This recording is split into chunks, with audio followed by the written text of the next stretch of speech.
Bolo VNR 2.0, how you doing? It's your brother Bolo in the building. Welcome to the platform. Join the conversation. Hit that like button. We got a lot to talk about.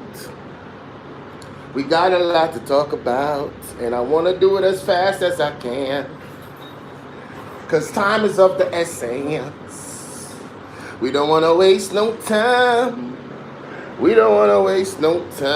Come on in, ladies and gentlemen. Hit that like button. Share the live. Yes. Woo! All right. All right, let me just there's always something, There's always something that wants to, you know what I mean, deter you from doing what you got to do, slowing down your progress.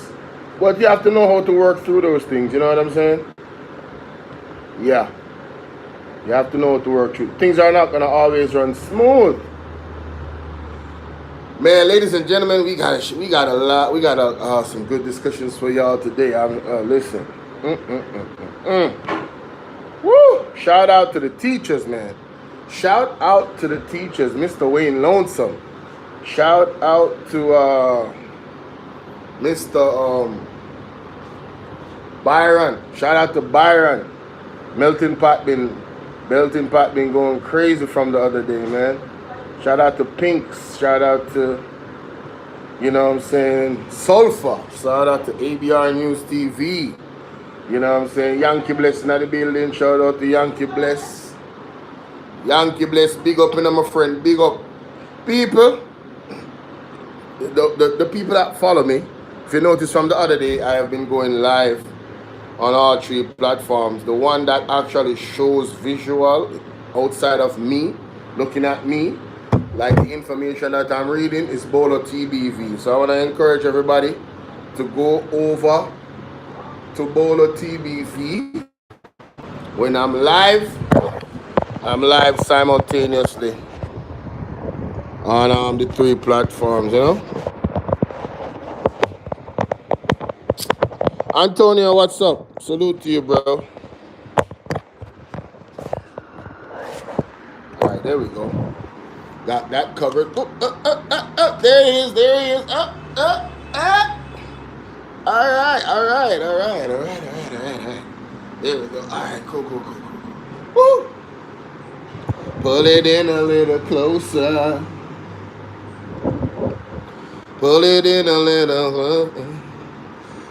Hey, make sure y'all observe the poll that is on. Observe the poll. Remember to follow me on all of my platforms. Yes. We are active on 3. Anytime we go live, I'm active. While I'm home, I'm active on Bolo TBV, Bolo VNR Clips, and Bolo VNR 2.0. Did you hit the like button? Did you share the live? Did you share the video? Is my question. All right, those things are important. Did you subscribe? All right. Did you subscribe to the platform? All right. First and foremost, let me call this lady, because she wanted to share something. She called me this morning. So let me get that out of the way first. Where is she? Oh, here she is.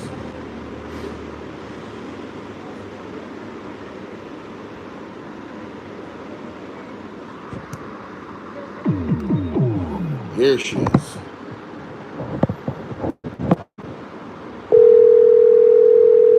All right.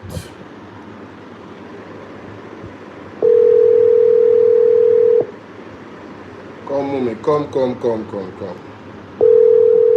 Let's go, moms. Let's go.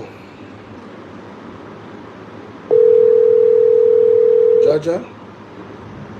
Mom's unavailable.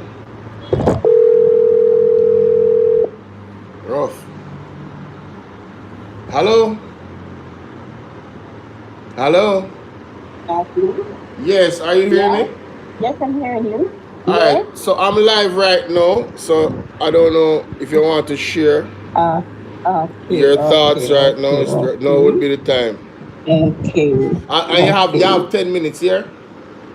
okay, okay, Yeah, okay. man. Go ahead. All right, I will say where I'm calling from now, okay? Yeah, man. Tell your story, man. Give us your thoughts. Yeah, All right. okay, okay. Okay, I'll begin now. Yeah. Hello, good afternoon. How are you? Well, I'm calling from Barbados for the decision in Jamaica about the election that couple days have gone, and about how the JP them, the Labour, right, them behaving against the People National Party. And we know that Andrew blindfolded the people of Jamaica. And because the labor right and some of the people they love licky lick because they're too licky and they love the hands out that they can buy them with the green t-shirt and the $5,000. And the labor right them same as how they love the green shirt so they have to just at the beach. And as a fact, is a fool take up a bell and ring it, but we cannot go without our head. Okay? Because even in school nowadays, they do not ring bells. They do not ring bells in church. They don't ring the bell for household to come for food. Those bells, the time when they were ringing bells, that Like was up and share. Like up slavery. and share. When they ring the bell for the slave them to come for food, and we know that the Labour Party they are a set of mongrel and warrified because they love war. Because I remember Mr. Siago they tell Michael Manley that he will win the election, but he cannot win the war. And we know that the people blindfolded by Andrew. But it's not the opponent that get drunk, it is Andrew. Andrew drink the rum and get drunk and fool the people then. And the idiot then take what Andrew said, right? And because Andrew is just for himself and the people in his house. And we know that the labor right, they are racist, they are bad minds, they are covetous, they make everything is bad. And they want to tear down the PNP. And the PNP is a good party because Mr. Manley always says stand firm. The PNP, they do not believe in war. They are peaceful. And PNP help the people a lot, a lot, a lot. Especially Mr. Manley. He said everybody is equal, right? Nowadays in Jamaica, nobody cannot able to send their children to university now in Jamaica, and to send them to college and to send them to school. I was talking to somebody in Jamaica, and he told me that to send our child to school is $10,000 a month, and that person not working, he just do farming. So I don't know why, especially and Damien case, cardboard case like that, and they want them to shove out the PMP. I said, no, no, do not do that. Everybody must be loving, and if it is a strong orange, when you stick to the party, no matter what, because when it is who are not a loser, is the JP them a loser. Who would say eat? The society I'm fun and in that house. Because the JP them they take milk out of coffee. They squeeze the lime in there to take out the milk, and they squeeze and they put in the vinegar to take away the milk from it.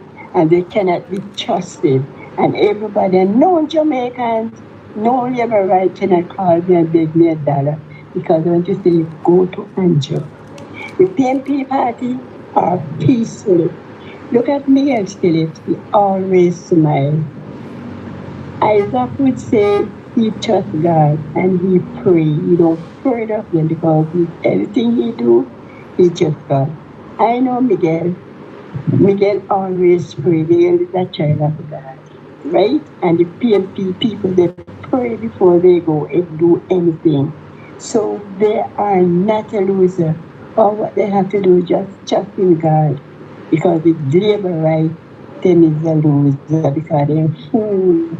And the one can take over bill and ring it. And ring it. So they have no sense at all. And the people them is following as well. They're just like Andrew. They're just like the Labour right, because the Labour right are wicked people. You don't see Babsy Green when he smile at Quinty eye. You don't see Mackenzie, how Mackenzie face look. Mackenzie heart black, same as how Mackenzie black, as same heart black. Look at Ball. Balls are wicked. And Ball envious and Ball's a warmonger. But him I could sue this and him I could sue that all the Mackenzie, but him I could sue Crawford. Labour people call themselves that Labour right too. You understand me?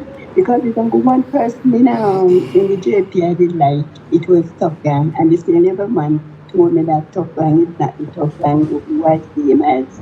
You understand? The Prime Minister up here, he don't matter what party he is, he loves everybody. He's not prejudice, he's down to earth. And for the past term, Jamaica have the worst prime minister. All of the Caribbean, Jamaica Labour Right Party is the worst prime minister I ever come across, because they are empty and they're bad mind and they're full of war. Right? So Jamaica people, I'm not sorry for some up.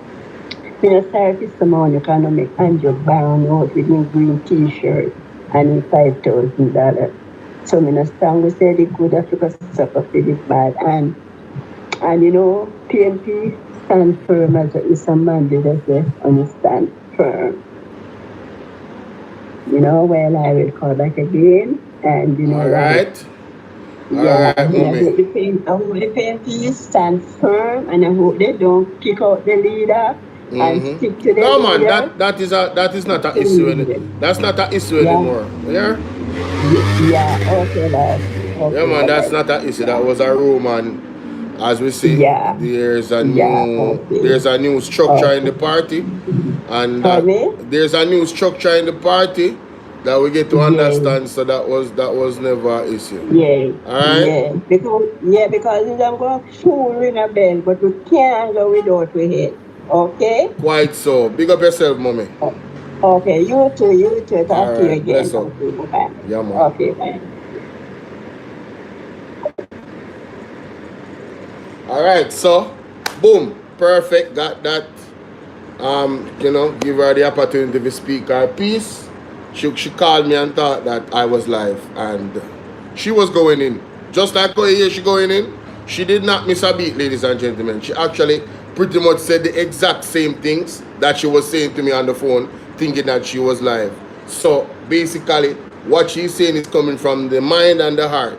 She was not capping. Winifred, what's going on? Now, let's get into this. But before I do, for the people on Bolo VNR 2.0, don't go anywhere. I'm going to share this live to my WhatsApp group. Give me a second here. All right. How you guys doing on Bolo TBV? Yankee bless me seeing a TikTok walk go on. How everybody doing? Bolo TBV, Bolo VNR 2.0, and Bolo VNR clips. Blessings to everybody. Hope you guys are having a wonderful Monday. And I did an upload earlier this morning, ladies and gentlemen, with Floyd Green on the thumbnail. If you have not watched that, you need to go and watch that on Bolo VNR clips or on Bolo VNR 2.0. Floyd Green, man. Floyd Green made some statements the other day about stuff that the government is actually doing, and I'm telling you, it came straight from the PMP manifesto. Might as well then give PMP country for run. Might as well them give the PMP the country to run, ladies and gentlemen. You know, and it's one thing, you know, when you're using, I don't have a problem with you using the ideas of the opposing party to benefit the country. But you see, when you talk about that party as if they mash up Jamaica and they never do nothing for Jamaica, and you are using their ideas, there are, at least you are saying you're going to use them because we don't see you use them yet. Yeah, I have an issue with that. That's called plagiarism. That's plagiarism, and it's also defamatory. All right, the Jamaica Labour Party has done some quite defamatory things in terms of using the People's National Party's ideas and not giving them credit for it. All right, and I called out and show and expose Floyd Green in that video. I have not spoken about it on a live, so that video is an exclusive. So I'm encouraging every one of you to go over there and watch that video on my platform with Floyd Green, Bolo VNR 2.0 or Bolo VNR clips. Any one of them, it is there. Anyway, moving right along. So, where do I begin? Yes, I'm going to begin with the young man, Mr. Ferguson. Yeah, I'm going to begin with Mr. Ferguson. That's what I'm going to begin with. Because you see, oh Lordy. The JCF, man. The JCF is doing the most, ladies and gentlemen. The posture of the JCF is quite disrespectful in my opinion. Alright? And we are going to talk about it. And I'm going to use two people to talk about it. Marvin, because I share the sentiments of Marvin. This is just too much. It's getting out of hand.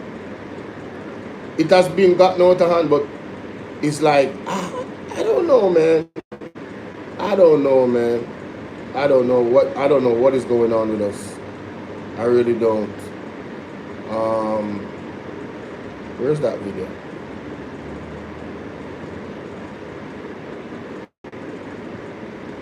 No, that's not it. This is it? Oh yeah, this is it. Perfect. Alright, this is it.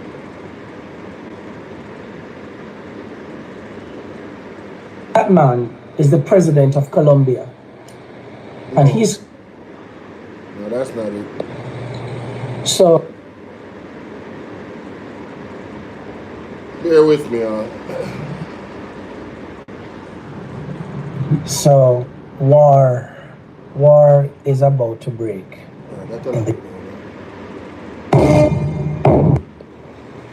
So, right, I'm gonna.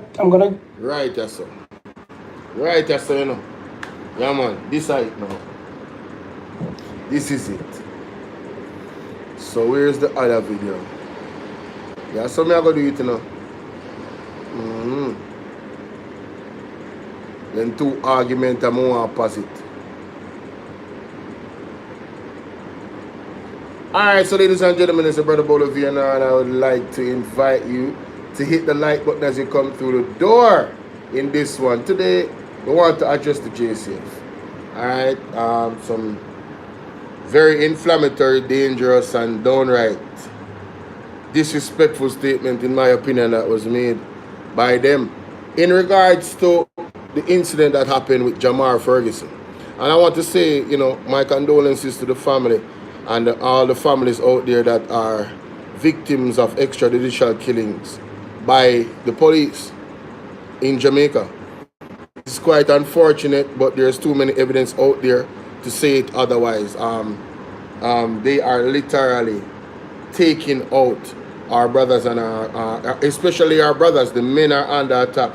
They are literally taking out the young men. There's no real reform here in Jamaica at all when it comes on to people. The only final judge is the Most High. A lot of these politicians, if night would turn into day and we would find about some things that they were doing, the police would be going to their houses and they would be emptying a whole AK-47 in them. You understand? Some of these politicians, if night could turn into day, some of these politicians are responsible for multiple amounts of people's lives being taken in this country, and they are not going through any due process. They are not locked up, none of that. But the young men out there that they label as criminals and go to their houses with misinformation, they are ending up losing their lives, and it needs to stop. It needs to stop. But that's my take. Please remember, ladies and gentlemen, to like, share, and subscribe. If you want to donate, you got the Cash App, PayPal, all that good stuff. And follow me on Instagram, man. I got some different type of content on Instagram that I want to share with you guys. Let's hear this conversation on Portland Spice TV between Simon Crosskiller and Ralston Hyman in regards to this case with Mr. Ferguson. Listen to this. The chief of the Jamaica Constabulary Force has reiterated its position with regard to every encounter that results in a fatality as unfortunate and promised 1,000 body-worn cameras should be in the island shortly. At the same time, the JCF High Command described the September 15 fatal shooting of Jamal Farquharson at Cherry Tree Lane in Clarendon as most unfortunate. I want to make reference, based on what they are saying there, June 5, 2020. So that's over 5 years ago, almost virtually 5.5. The Jamaica Constabulary Force is engaged in the procurement process to acquire body-worn cameras for its members as it continues to ensure transparency, professionalism in interactions involving members of the public. Commissioner of Police, Major General Anthony Anderson, said the procurement process began May 2019. However, there was a delay in receiving a response from potential providers during the bidding process. So that's 2020. April 25, 2023. Another 1,000 body-worn cameras will be procured for members of the JCF during this fiscal year. Making his contribution to the 23-24 sectoral debate in the House, Minister of National Security, Horace Chang, informed that 400 cameras have been deployed. In September 2024, so a year ago, a $7 billion tech upgrade has paved the way for the effective use of body cams. So says Commissioner Blake at a meeting of the Mobay Chamber of Commerce. November 2024, Ralston. Prime Minister Andrew Holness has affirmed that government's firm resolve in deploying body-worn cameras across the JCF. He says the cameras will be used as a core tool, I hear the buzz phrase again, accountability and transparency in the force. We are now 2025 September, and we are being told that 1,000 cameras will be used. Then, now, ladies and gentlemen, you guys hear those details, right? You guys heard those details, right? You're telling me that 2019, 2020, 2023, 2024, 2 times in 2024. How you doing, Voice of Intercession? The government of that day, right?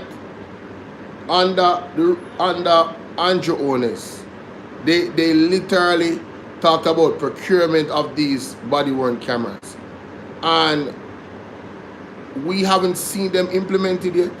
Oh, there's 1,000 coming now. And we remember Horace Chang saying that, you know, it's not going to be a thing like, you know, they're not going to be useful, basically. All I see here, ladies and gentlemen, I don't know about you, this is what you call in the streets somebody playing in your face. They're just telling you sweet words, but their actions is sour as hell.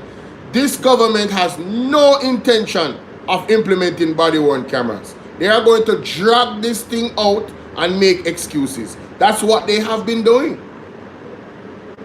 That is exactly what they have been doing, right? And now we see why. With the case of Mr. Jamar Ferguson, God rest that virgin's soul, right? He was in his house, just come from work, and we saw what the police did. The man them cut off, the report said that they cut off the Wi-Fi, move camera, turn it up, all type of thing. Isn't that tampering with evidence? Isn't that perverting justice? I wonder if those men that are responsible, and women, whoever they are in that 20 police. I wonder if they're still doing work on the streets. The videos alone should have them suspended without pay. As a matter of fact, there needs to be a task force in Jamaica that actually their responsibility is to keep an eye on police like those and their movements, especially when they are caught in these types of acts. But then, ladies and gentlemen, when you have a government that is backing this type of thing that is happening in our country, you see, the labor, like if you say, oh, them a criminal. Did you see a criminal in that video? What criminal runs to the door innocently and put up him hand when him see the police them come through, knowing the police, and I like say him now have a gate. Him know see a police out there, and the man go out, the young man go out there, open the door, never had any weapon on him, but somehow him go run past all. Listen, make we hear Simon Kraskiller say, because I get mad. I get mad. Them camera really come from? Mars. Must be. Mars, the camera don't come from. Mars. They're supposed to reach already. Mars. They're talking from 2019. Mighty 6 God. years after. And interspersed with that, where Dr. Harris, Minister of National Security, said, yo, we can't really deploy them camera because when a man a dive and I get out the shot, the camera go mash up. Followed by... Yo, that was such... Yo, I'm telling you, that was such hogwash. That was such hogwash from the Minister of National Security, saying that when the man them dive, the camera go mash up. What an excuse to not implementing the cameras. Do you guys see that they don't want to implement the cameras? They are waiting for Jamar Ferguson's story to become a 9-day wonder, where you, the people of Jamaica, take your foot off the gas in calling and demanding the government to implement body-worn cameras because you're tired of them unaliving innocent youth. They are waiting on you Jamaicans to have a 9-day wonder with this case. You understand? That is what they're waiting on. So them, you know this story, oh yeah, we have 1,000 cameras coming, yeah, and we now have 14,000 plus police. It's not enough. I think even in the same week, by the Prime Minister, Dr. Andrew Bowen, is again giving a commitment to body-worn cameras. And what we have now is 235 homicides by the police. 235. And whilst initially I think most people say, yeah man, kill out the boy. I think people are getting... Crime will come down. Yes. But people are becoming a little more concerned now, particularly with the video of Pakistan. And again, you see, my mother raised me to respect that uniform. Tissa, I don't know. Whether it's in the UK or here. And I still have that level of respect for that uniform. I don't want to be a police and go like no better than them. I would find I'm not even going to answer this person. Exercising monumental futility. Just want me Which can only lead to one result. So I don't do that. Defending and I want an effective police force. Wait till the reach your doorstep, yeah? Wait till the reach your And I doorstep. agreed with two things that the Minister of Security said and the Prime Minister said. Go on, Carry defend out the this foolishness. behavior, you're going to meet either the judge or the later. They had a problem with that. And when Chang said, if you shoot at the police force, the police force don't shoot back to disarm you. No. True. And let me make it very, very clear. I don't have a problem with that. I don't have a problem with the police them protecting them life from real criminals. A man really shoot off of you? Really shoot off of you? You're not supposed to turn on and look for injury him.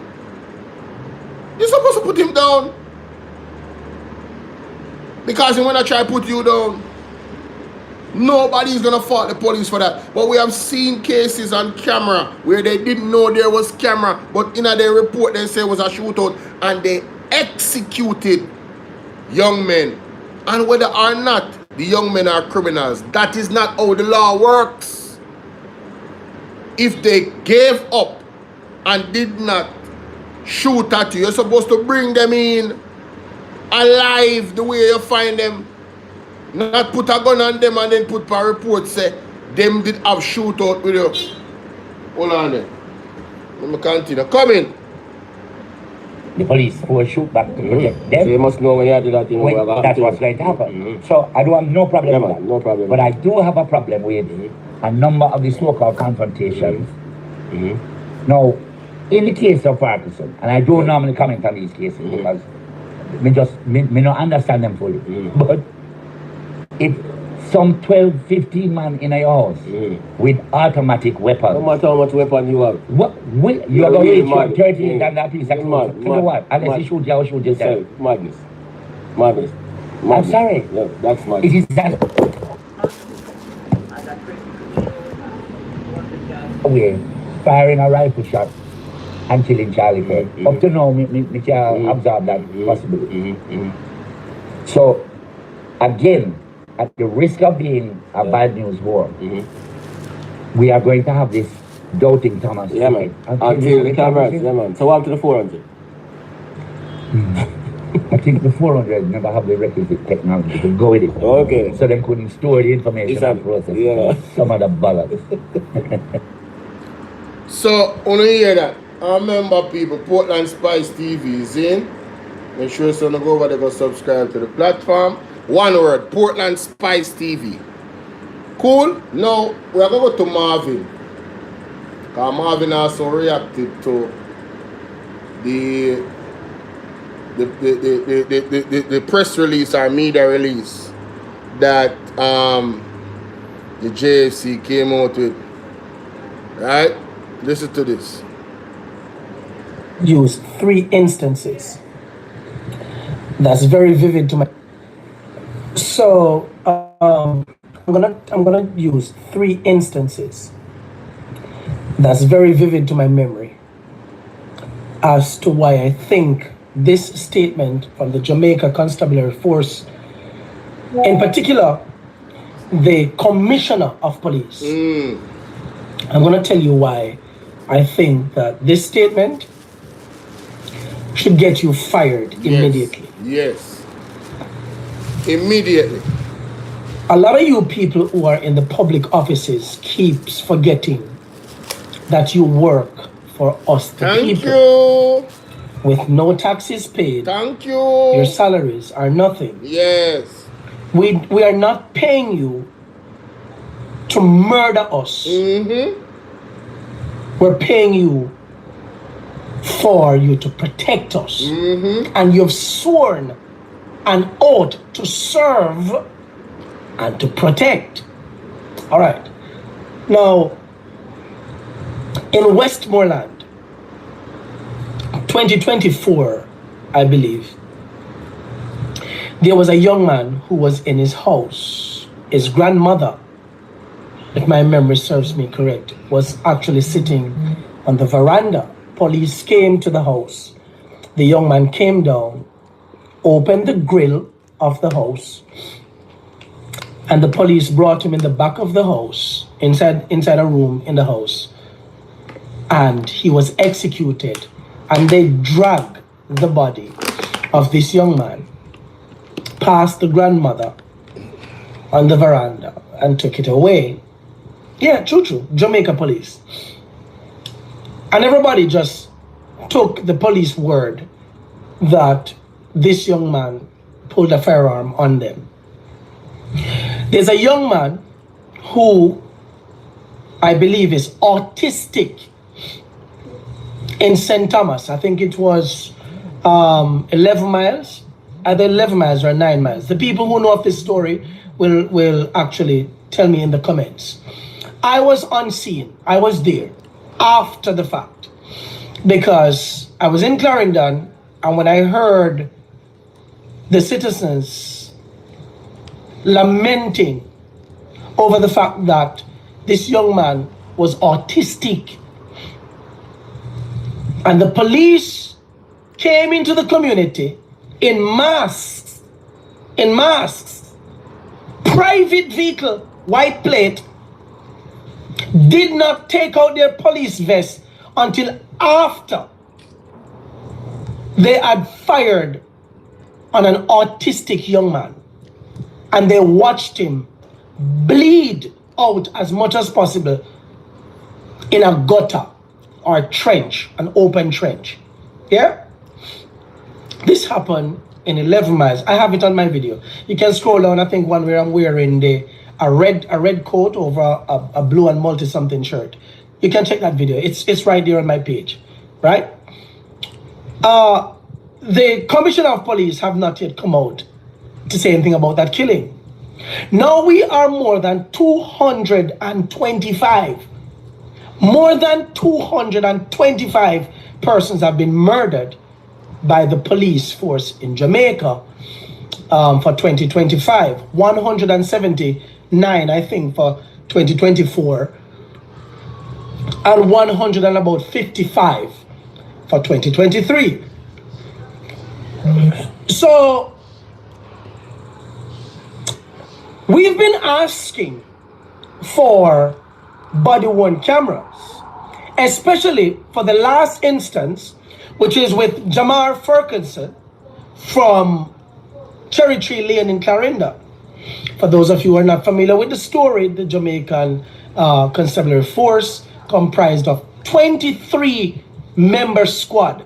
23 went to a house to carry out a warrant. That house and that person's name is not on the warrant, but they went to that house for whatever reason.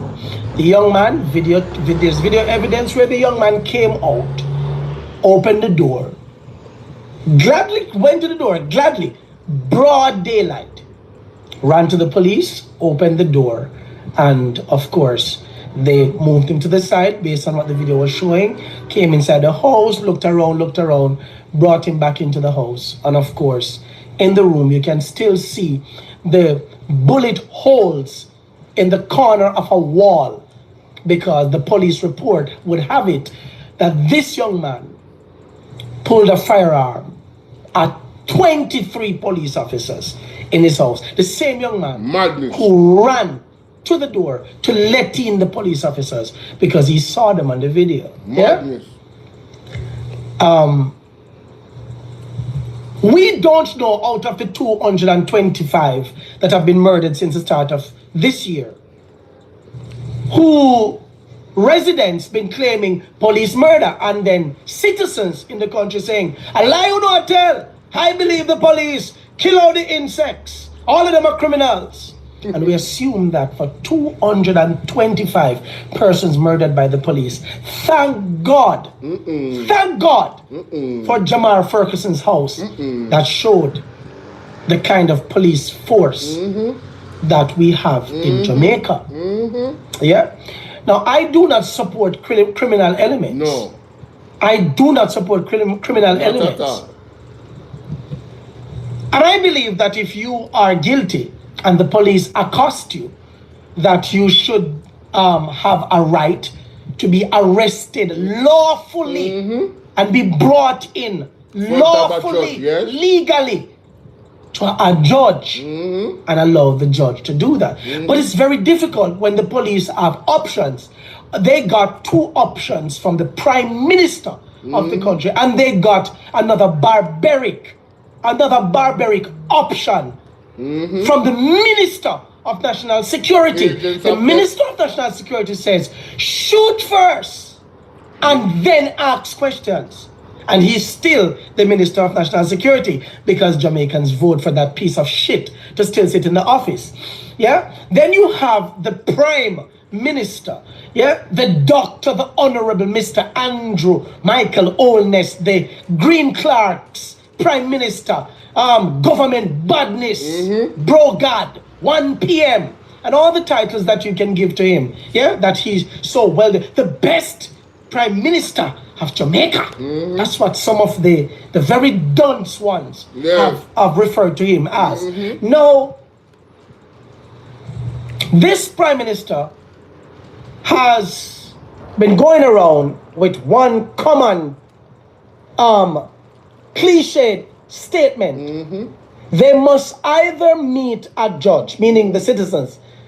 This is a directive to the citizens and of course to the police officers who sit by with M16 rifles, submachine guns, automatic weapons. Sit there. What did you say, my Prime Minister? They must meet a judge or operative word. The operative word is or their maker. And for those of you who don't know, in Jamaica, when we say you should meet your maker, it's a term that means you should go and meet the creator, God. Meaning you should die. The Prime Minister of Jamaica. And I haven't heard no leaders in the Caribbean and the United Nations, who we just completed a very atrocious speech at the United Nations talking about Haiti and how Haiti is destabilized and the gang violence there and stuff, as if Jamaica is any better with you as Prime Minister and your criminal elements that is by your side. Now this statement by the Jamaica Constabulary Force that is saying, that they will not allow external groups to dictate how it deploys body-worn cameras. You need to come out. Body cameras must be worn, and telling us that you have 1,000 body-worn cameras to be shipped to Jamaica. Is 14,000 police there? Where are you going with 1,000 cameras? We need 14,000. Find the money and equip them so that we can protect the citizens. You pieces of shit. Minister and your criminal elements that is by your side. Now this statement by the Jamaica Constabulary Force that is saying, that they will not allow external groups to dictate how it deploys body-worn cameras. You need to come out. Body cameras must be worn, and telling us that you have 1,000 body-worn cameras to be shipped to Jamaica. Is 14,000 police there? Where are you going with 1,000 cameras? We need 14,000. Find the money and equip them so that we can protect the citizens. You pieces of shit. You will be dictated to. We pay you. Me Marvin and get that. Drunk rock. Good. Come right there now, here. So let me show you something, and then I'm going to expound on what's happening here. See that? Secretary Hegseth caused unprecedented meeting with hundreds of top military officers. Now, the U.S. Secretary of Defense, Pete Hegseth, the man has called an unprecedented meeting that's going to be happening next week. So all the army generals, the top guys. All right, so ladies and gentlemen, it's quite clear, right? It's quite clear that we're living in a society where up is down and down is up. They know that we, the people of Jamaica, for the most part, including myself, we are not educated on the Constitution. There's a charter for our rights to life. And I hear Mr. Buchanan speak about that very regularly. You know what I mean? And we need to understand those charters, because this government is enabling, encouraging, backing the police force in violating those charters and those constitutions, which is our right to life. There is enough evidence out there to show that there is enough police in the police force that is doing wrong things and going against the Constitution on a daily basis. On a daily basis, whether it's you would recognize it as a part of the Constitution that is small. Say for instance, remember the situation where the police commissioner had to tell the police that you don't have the right to take somebody's phone and open it or ask them to open their phone, you don't have a warrant. You're invading their right to privacy. And I was confused that they had to do a whole press conference. Remember, even Horace Chang was there. They had to do a whole press conference to remind the people in the force that are supposed to be trained that, hello, you are not supposed to do that. That is against the law. So we have a situation here in Jamaica, ladies and gentlemen, where the law enforcers don't know the law. And that was quite evident. It's either that they don't know the law or they know it and don't respect it, and they just are going to abuse and go against the law and break the law. Any one of those things means hell for us, the people of Jamaica. Because the police force has a certain level of force that pretty much an individual person in society or even a group of individuals cannot match. They cannot match it. They have a whole government behind them. They have funding. They have everything. They have authority. And they are abusing that authority. And it's costing innocent. I'm talking for the innocent here. Nobody can convince me that the whole 200 odd persons of the police unalive are criminals. Nobody can convince me of that. And your worst can't convince me, say, Jamal Ferguson is a criminal. Prove it. Prove it. What? The police, them word? It means nothing anymore. The camera footage shows that the police word mean nothing. No one that is innocent removes the Wi-Fi. No one that is innocent removes your cameras from your house. No one that is innocent does that. Criminals do that. Criminals. So all of you laborers in the comment section defend this. Shame on you. You're an absolute disgrace. You're not even a human anymore. You're just a shell. Shame on you. Shame. Let's move on. Alright, so in this one now, ladies and gentlemen, our leader. Should I go there? Yes, I think I should. Our leader, my leader, my prime minister, since as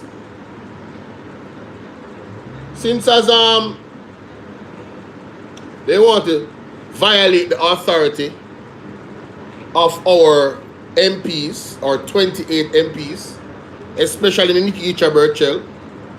Let me just say, Mark Golden is my prime minister. Mark Golden is my public defender and the team. And of course, the team came out, ladies and gentlemen, and oh wow, I had this queued up and oh. You know what? Let me talk about Nikita Burchell first. So Nikita Burchell come out, ladies and gentlemen, and boy, it's causing a stir, boy. And I want us to listen carefully to what Nikita Burchell had to say. Listen to this. Oh well. Member of Parliament officially given the authority to dear constituents of South St. James, can you believe it? It's been a week since I've been sworn in as our Member of Parliament, officially given the authority to act on our behalf.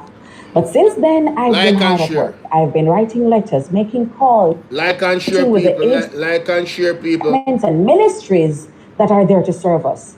My goal is simple. I want to come from a place of facts. I want to know what has been spent, what has been committed, and what remains available. So we can come up with and deliver on the mandate you gave me on September 3. Yo, but every today, time I go live, I must pause that work to address an urgent matter. The man suppress me numbers. I'm surprised that I even have to address something like this. You see, the defeated former MP has been presenting himself as though he still holds authority, even in his own words and on his social media platforms. I have been courteous because I know it can be hard to accept defeat.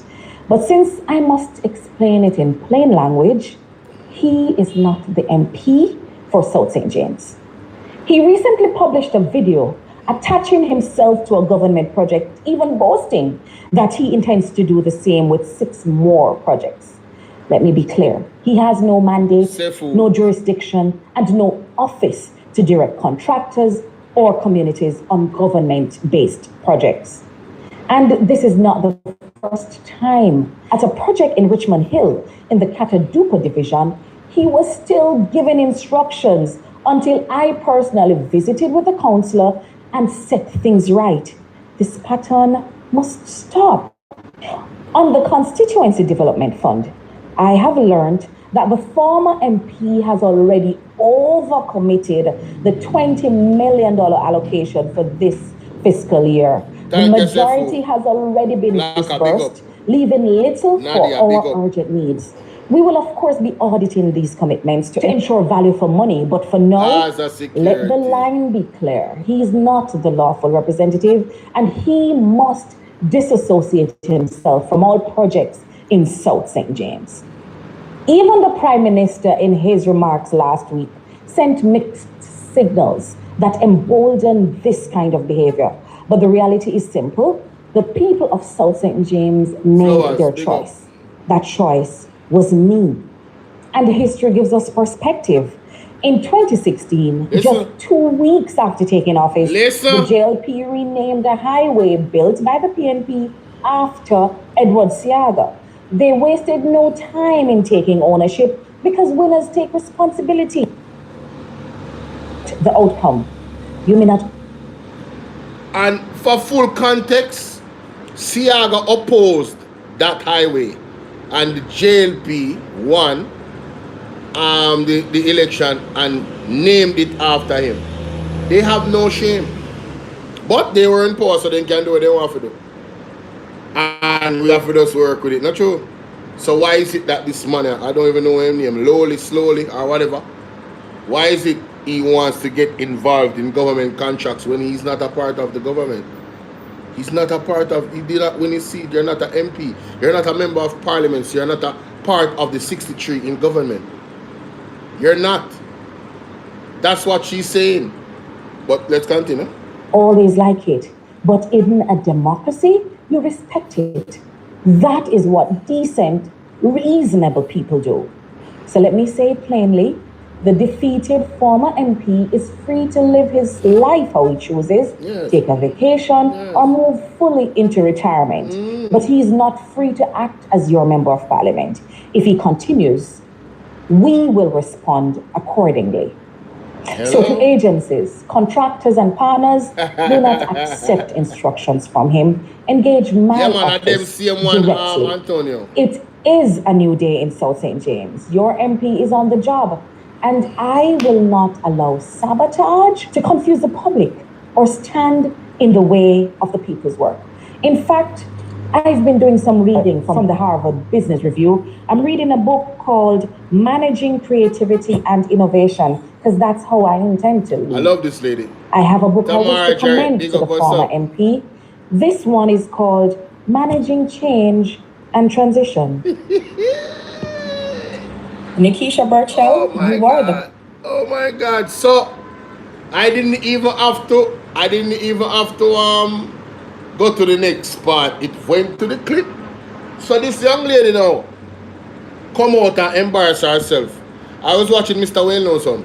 This, what's going on, class prefect? This was embarrassing. Miss Wayne, Miss Chin, listen. Please. Don't embarrass yourself like this again. Make you hear this. This is a response to what we just heard. And for the ones in the class that take notes, remember this. Nikita Burchell spoke about government contract not being in the authority of member of parliament. That is what she addressed. Listen to her argument now. Person that I want to have a conversation with. Now, someone sent a little clip to me of a video that you have going around Susan, as it relates to former member of parliament for St. James Southern, Homer Davis, acting in you state as if he still has authority within the constituency, and you want. So it confused me because she knows I'm a former member of parliament. But she misinterpreted what she said. But let's continue. Want to make it very clear that you are the elected member of parliament. One of the things that I want to remind you of is that 6,284 electoral voters also rejected you within that same constituency. Miss, you're slow. You're officially slow. That argument doesn't make no sense. If even one person make you win the seat, if one vote make you win the seat, I are the MP. If it does not affect your authority of the MP, being the MP, if you only won by one vote, it doesn't affect it. You are still the sole representative for everybody, all the one who never vote for you. So this is an argument that shall make rubbish.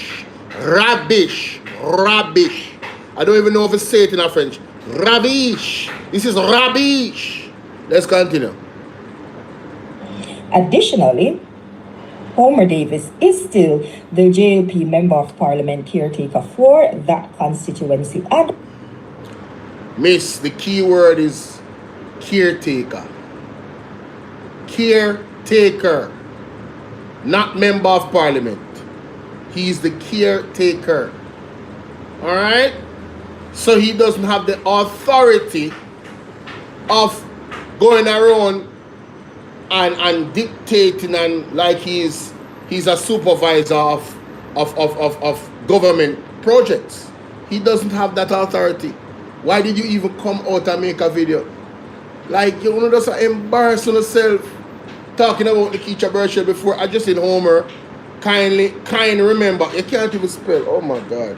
Kindly remember you were rejected by 6,284 voters. You see, this is the basis of our argument, you know, and it's so stupid. Truly dunce. It's sad. Homer Davis, within his capacity as caretaker, can move around within the constituency, interact. Miss, you're fool.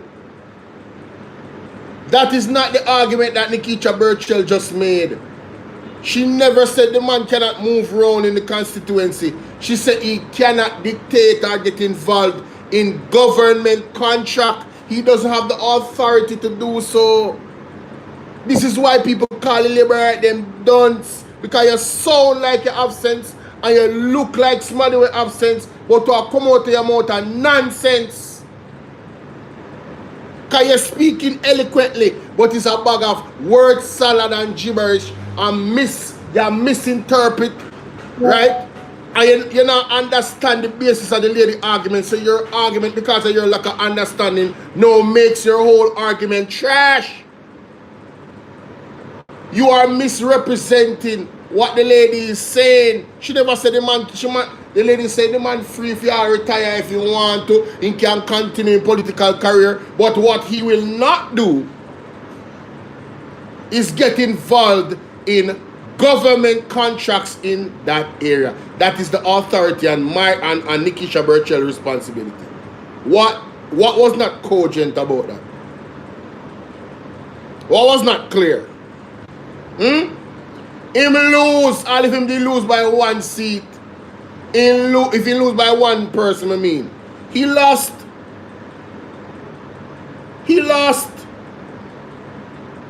Look how much seat, eyes up, look how much, I keep saying seat.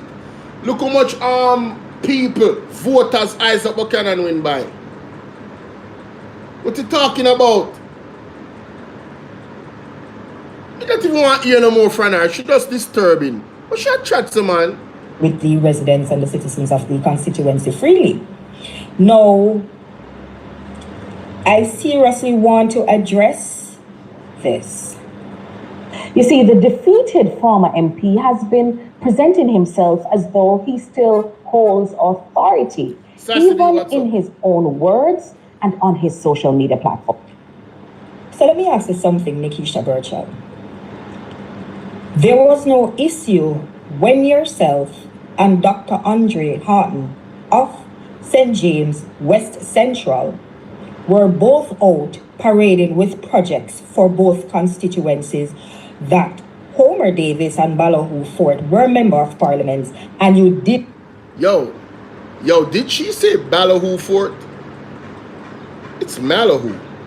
What's going on right now, man? Not add them to these projects. There wasn't a problem with that. Hi everyone, I'm Nikisha Burchell, the MP caretaker for South St. James. And I am Dr. Andre Hart, your MP caretaker for St. James West Central. Now guys, last week, Dr. Harton and I introduced a CXC marathon to assist. Miss, a CXC marathon is not roadworks and government contract. It's not comparable. Why are you embarrassing yourself? It's not the same thing. Noreen, how you doing? It's a deliberate attempt of misinformation. You know, class prefect, I agree with you. I agree with you that this is a deliberate attempt of misinformation by the Jamaica Labour Party, vloggers or supporters. A regular project, community project. And if you listen to Nikisha Burchell with the same tape she playing, she said that the community came together and we did this and we did that. It had nothing to do with government project. Look how much time people in the community do things, and MP involved, or caretaker involved. Caretaker can't be involved in anything when you want to be involved in, except for government contracts. It is not his mandate. He did not win. Ma'am, sit down, go home, log off, just log off. Stop the video. Embarrassing. You need some milk.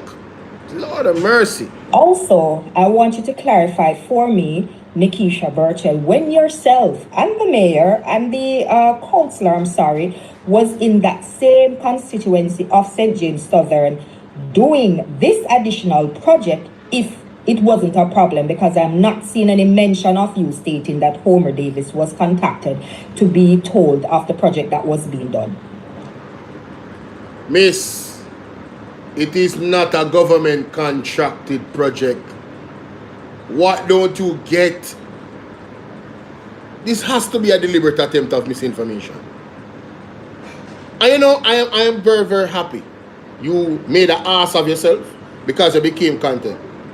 I'm very happy that people like you run out and make asses out of themselves. This is ridiculous. This is ridiculous, Bridget. No, I can't bother. What you're looking at here is really the result of love, not politics, not photo op.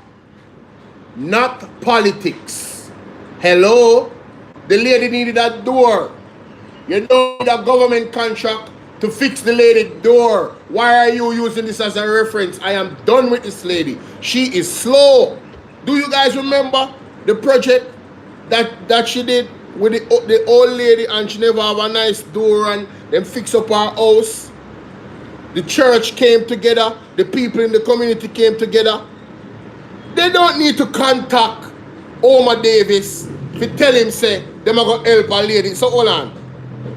I am a Jamaican, I come from overseas. Me need to contact Homer Davis in a southwest St. James, because me I carry one barrel or one container of stuff for somebody where me know there. We are going to help them to fix up them house. Me have to tell him. You know, so that get. Oh, sorry. You know what I mean? You know, so she eat that? She eat that, or she wickedly are misinforming people. Them. The lady said this is not out. This not nothing to do with the government. What is wrong with it? Yo, she get me angry, yo. I swear to yo. Ups, not big budgets, but real love from the people of this very community. About a month ago, we put our hands and our hearts together. Listen. The community members, the local businesses, the church, and myself, along with Councillor Sweet. It is okay for you to do it to Homer Davis. No consultation. Fully done. Fully done.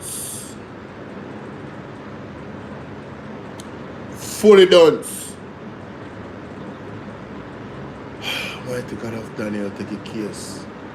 Fully done. Fully done, people. Fully done. Fully done. Fully done. Ma'am, again, for the last and final time, it is not a government contract. Nobody needs to inform the MP that them are going to help the lady to fix her house top. The government now have no authority over the lady house top. So if Homer Davis don't know about it, a regular person can't go fix the lady house top. You know how silly this lady sounds? It's not the same thing. The road works is government contract. Government. She lacks understanding or she's being willfully ignorant because she tries to spread misinformation. She knows that the argument that she make is rubbish, but she knows that some idiot they out there, some dunce people they out there, we are going to run with our conversation without even thinking about it like. But no, that's not the same thing. Government, silly what's up? Government contract. Marlene, you understand apples, you understand? Like, come on, man. What are we doing? Miss, it's not the same thing. Stop the cap. One of those who have attacked Nikita Burchell. We see what it is. You guys just want to attack all of the members of parliament, the 28. I see a pattern with the JLP. Norman Scott, attack. That one in their court, allegedly the girl spit in her face. Them say him lick her in her face. With their court. Norman Scott. Want to notice now. Mr. Kajan, where we are going to get to next. Kajan, the bridging, theme situation. We are going to get to next. Bridging, I tell you now, a whole heap of thing, a whole heap of look attack, the man them attack, the JLP, MP them. The people in Panjang come right them, keep on an eye out, report to the MP, report to the police if necessary.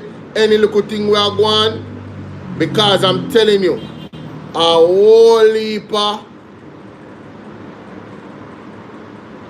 apples. I'm talking about Nikita Burchell, and slowly getting involved in government contracts. And now I'm somebody at this vlog up on TikTok basically attacked Nikita Burchell, and I am addressing her argument because Nikita Burchell was very specific. She spoke about government contract. She did not talk about regular community people involved in helping out them neighbor to fix them roof or put on one door. A road works. Do you know that it's illegal for people to fix the road? You will be locked up. The government road, it is illegal. You didn't know that? So Mr. Slowly is operating outside of his capacity and his authority, and Nikita Burchell is accurate and cogent in her argument.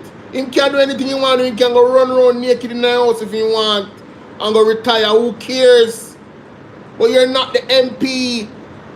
You cannot do MP things as a caretaker. You are going outside of your authority. Argument done. Go sit down, and you lady will come and try argue facts. You are slow. You cannot argue facts. You cannot make an argument against facts. That is like trying to go against God. Huh? How are you going to go against God? You're foolish. You are foolish, man. Unbelievable. Let me move on here, man. Let me move on. What I like, I share the video. Thank you. Next topic. No, stop. I can't bother. Someone that worse. I said the lady had chat. I can't even done her video because she talks so much nonsense. I can't get through all of it. Honestly. Cannot get through all of it. Oh my goodness. You know, I didn't remember. But I have to cover this video from Perry. But all me I going to do it. This is all me I going to do it. So all me I going to do it. Give me a second now.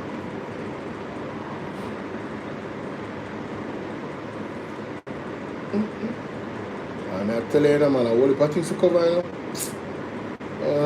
Let's go to this here, man. It's all about the boss. It's all about the boss. All about the it's ABR News. TV. Make sure y'all go sub up. Portland Spice TV. Make sure y'all go sub up. Make sure it's on the follow. Son, who is the spokesperson on finance and public, But this is being done. She can't. And he says he is basically moving around in the constituency, which he has all right to do, move around freely. Nobody not supposed to stop nobody from moving around freely. Fair point there, so. But then it's said that he was basically counts. Picton was accused of disbursing fraudulent checks, while Parkinson was alleged to have prepared the hardest to break it down so that every single person can understand. So let us look at who is a civil servant.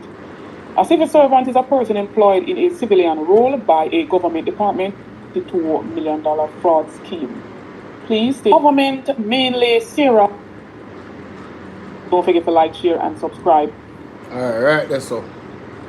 Yeah, man, alright, that's all.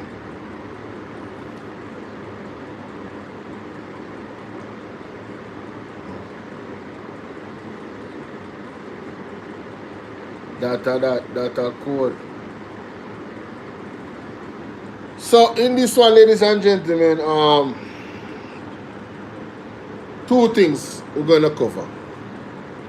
Mr. Aja Dejan, Dr. Aja Dejan. Is it Aja? Aja Dejan. This person said, I see Dr. Horton, PMP candidate in St. James fixing roads. I'm just gonna ask you a question. Are you aware that there are some roads that are not government roads? You know that there's private roads. Yo, man, listen, bro. Did you find out if the road that Dr. Horton, RJ Horton is fixing is a private road? Boy, when you lack knowledge, yeah, man. Hey, let me tell you something. Don't sniff no fit to no brother. On the need for upgrade. There's no government road that Dr. RJ Horton ever fixed. Lie you a tell. Dr. RJ Horton is a scholar, a mathematician. He understands the law. Lie you're telling on the man. But we're gonna move on. Cause one more line, and that's all the labor at them do, you know. A lie, you know. Mighty God. Professional liars. Name the road where you talk about. Show the video. Anyway, listen to this, ladies and gentlemen. To the channel. Now the government, mainly SERA, that's the Southern Regional Health Authority, has gone ahead to basically interdict a RJ Dixon, who is a junior resident at the Jamaican hospital, who basically contested the general election on a People's National Party ticket. They said that he has basically breached the public service staff order of 4.2.61, which prohibits public officers from engaging in partisan political activity. Now I've basically gone ahead and done a little research, and of that public staff order 4.2.6I says political activity officers are expressly forbidden to engage in any type of partisan political activity in any elections at any level. However, according to the Constitution of Jamaica, it says the Constitution and related regulations disqualify certain public officers from running for election to the House of Representatives. The staff orders of the public service further restrict the political activities of specific government employees. Disqualification of public officers. The Constitution of Jamaica prohibits persons holding or acting in public offices from becoming members of the House of Representatives. The goal is to separate the political process from the non-partisan civil service. The term public service does not include ministers, senators, members of the House, and other political or judicial appointees. It does, however, include the civil service, judicial service, commission, and police service commission. And I am trying my hardest to break it down so that every single person can understand. So let us look at who is a civil servant. A civil servant is a person employed in a civilian role by a government department or agency at any level to provide public services and implement policies. So for example, police officers, teachers, and so on and so forth. But then for me, when I look at all of this, it seems to me as if it's some political victimization. Some victimization is taking place here. I am sure that whatever they're using to come at RJ Dixon, they could have basically done so even while he was in the campaign season. Why wait until after the general election to come and to basically want to reprimand him, want to interdict him, to say that he has basically breached one of their acts, right? We're not seeing nobody else sitting in the parliament that has brought the country into disrepute, that has brought the parliament into disrepute, to challenge them on that. But I am going to wait to hear what the People's National Party is saying on this matter. And as soon as I get that info, I'll bring an update on this matter. But let me know in the meantime if you do agree with me that this is some victimization taking place here. Yes or no. Drop that in the comment section. No, personally, that was the first thing that I recognized in this situation is that point she just made. Why did they wait until after the election? Why didn't they do it from the moment they knew he was on the ticket? And the other question I want to ask, Sirha, does Sirha operate in the office of the Prime Minister?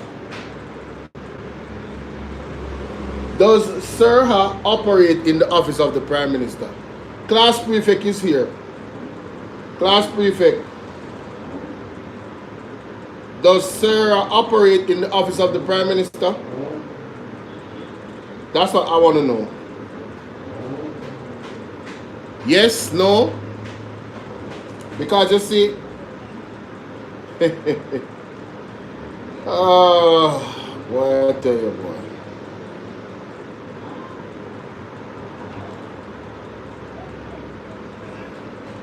May I do some research? Southeast Regional is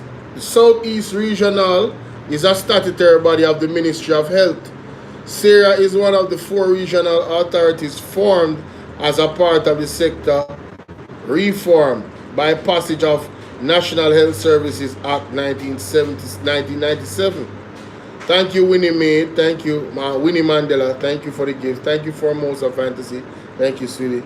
The main administration office of Sirha is located 25 Dominican Drive in Kingston.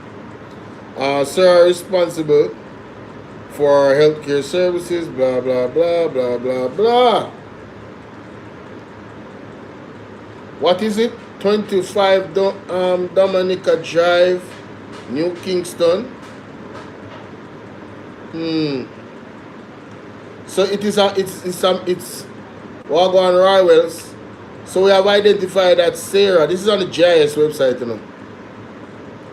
This is on the GIS website. So, you know, them always like to say, oh, you need to this, you need to that. All right. What? I want to know what is the address of the office of the Prime Minister. What is the address of the office, the OPM in Jamaica?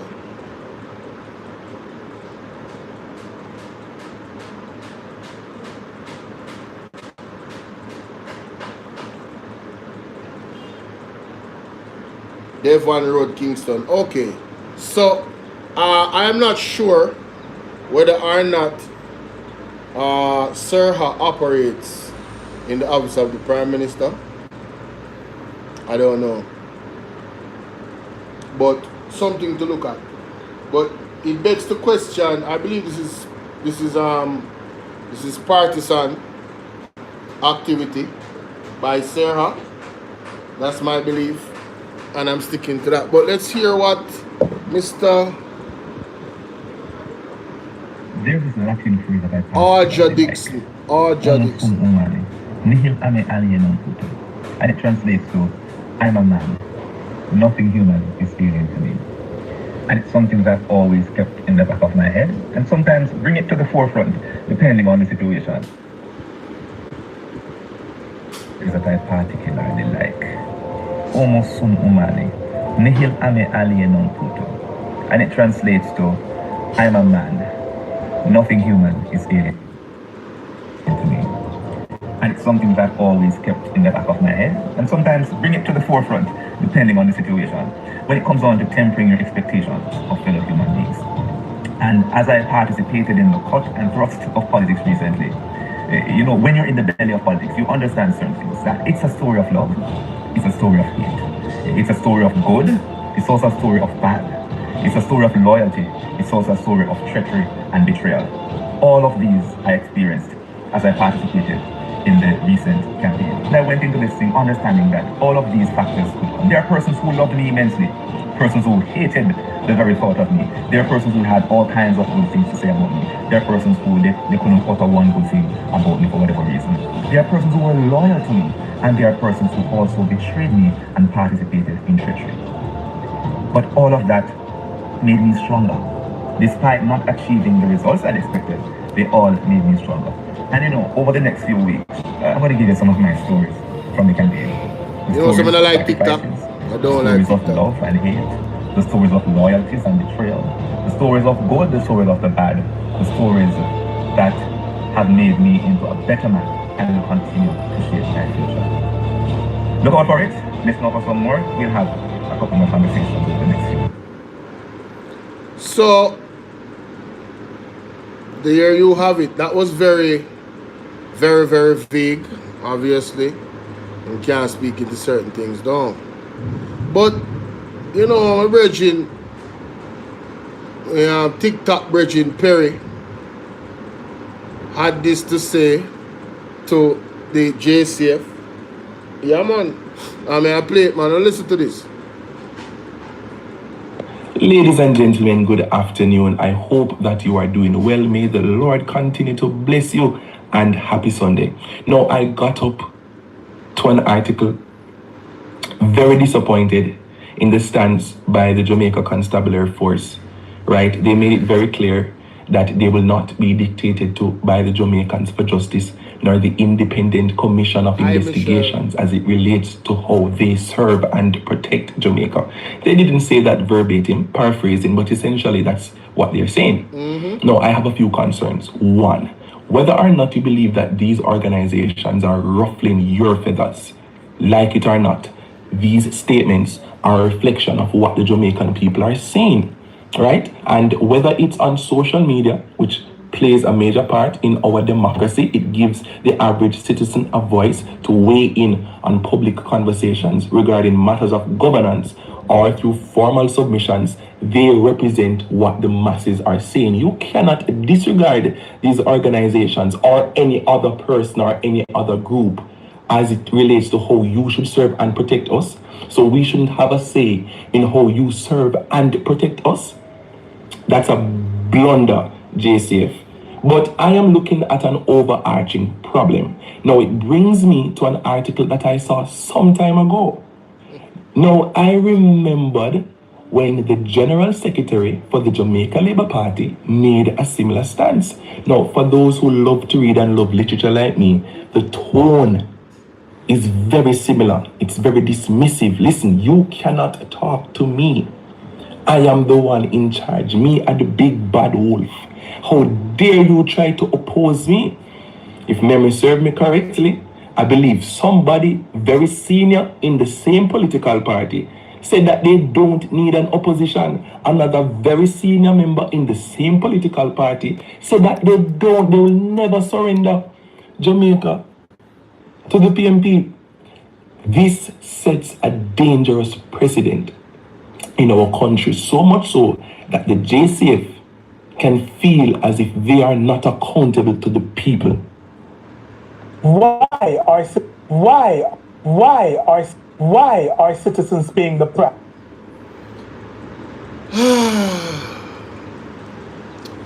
Big shout out to Perry in Christ. Massive shout out to Perry in Christ. You see, I couldn't have said it any better myself. And this is why it's good to listen to sensible people. And you also have to be sensible to recognize a person that's sensible. You know? Now, what an argument Perry just dropped a while ago, ladies and gentlemen. I mean, honestly, the posture of the JCF is dictatorial. But can we blame them? Can we truly blame the JCF? Look at the leadership. Look at Andrew Honest. And if that wasn't enough, look at Horace Chang.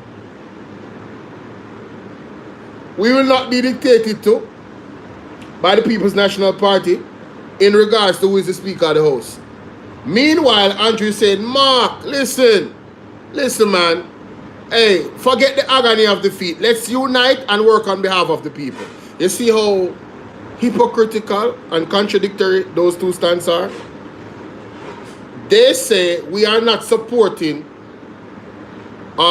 this lady being the Speaker of the House, Andrew Honest's wife, for clear reasons. She has shown us who she is as Speaker of the House. And there's many problems with her as Speaker of the House in the previous years she was. And they said, no, we're not supporting this. The whole PMP, that has 28 seats. 28 positions. But you are going to say, I have 35 or 34. Whatever them have. You're not going to dictate to me. Okay. And then after that or before that, you're going to say, listen, we have to work together, you know. Yes, man. That is like a man slapping his woman, physically assaulting her, and then hugging her and say, baby, you know I love you. Come on. Let's kiss and make up.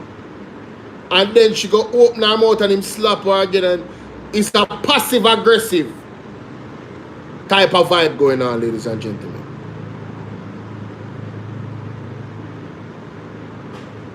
So, the JLP recognizes, all you hear the hungry belly liberate them attack off their mouth in the comment section. The JLP recognizes that them not have 49 seats no more. So the agenda and the mandate that they are working towards for the people they are working for, which is not the Jamaican public, they won't be able to fulfill. They will not be able to fulfill it. Not in this next 5 years. Not with Mark Golding as the leader of the opposition. Oh, by the way, that is why they were pushing rumors about somebody contesting Mark Golding for leadership. That is why they were saying all the leaders that lost in an election for the People's National Party. Remember when the idiot nationwide they go up and ask Mark Golden Bo resigning and giving up his leadership? That brother there? You remember that idiot there? Yeah, man. That's why they push those narratives. Things that shouldn't even be in anybody's mind. How do I take 14 seats from you and I am supposed to resign? No. When we go election again, I take 14 more. How about that? All I needed was 4 more to win. All I needed was 4 more seats to win the election. Hello? Why would I? Why? That don't make no sense. So, the fact of the matter is, ladies and gentlemen, the Jamaica Labour Party fears Mark Golden. I'm telling you, fear. Literal fear. You know why? He is a brilliant lawyer and legislator. They cannot bring certain legislation to pass. When Mark Golden look over it, he sifts through it and knows that this not going to, he knows the Constitution. He understands it very intimately. And that is why he has defended all of us Jamaicans, even the hungry belly labor at them, in court when this government violated our constitutional rights, the NITs, the SOEs, and many other instances. Do you know how much Jamaicans have the right to carry the government to court and get a lot of money from them over just the SOEs alone, the state of emergencies? Because it's unconstitutional. But what I find is that the hungry belly labor right them, they are okay with the government breaking the law. They defend every single thing them do. Even when the evidence shows that they're breaking the law. I heard a man on Perry show, big up Perry, on his live stream saying that Mark Golden and the PMP is the reason why the crime went back up under the JLP, because they did not support the unconstitutional state of emergencies. His argument is that Mark Golden, understanding the law, should have broken the law with Andrew Onus to quote-unquote take down crime. But the statistics show that it's not working and it never worked. The SOEs don't stop crime. You know what they do? They stop the movement and free flow of people. They violate our rights to movement. That's what they do. It suffers our businesses. Suffers our businesses. Business cannot get to flow. But let me tell you something. You see, if those SOEs affected the big wigs that have big companies, the government could never dare crush for them, can. Why? Money, power, respect, influence. But they trample on the poor. Yes? So, you know, I want to big up Perry. Alright? Because him really break it down. And it's quite unfortunate what is being done. But, you know, good people, Mr. Dejan, Mr. RJ Dixon, RJ Dixon, Dr. RJ Dixon, you know, Jesus faced persecution because he stood on righteousness. So, listen, us mere mortals that try to emulate him and do right, we're gonna face that same persecution as well. Probably not in the same degree yet, but the direction that this government is going, we have seen glimpses. You remember when the young man tell Andrew about his mother, and the police them go for him same time, although him go to court and I believe and you know win the case and get him money for compensation. It's the action and the reaction.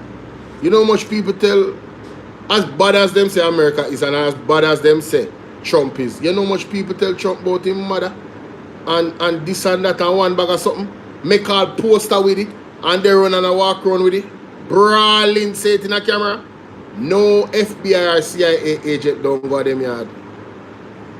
If you're not threatened the Prime Minister or the President, there should be no reaction from the police. None.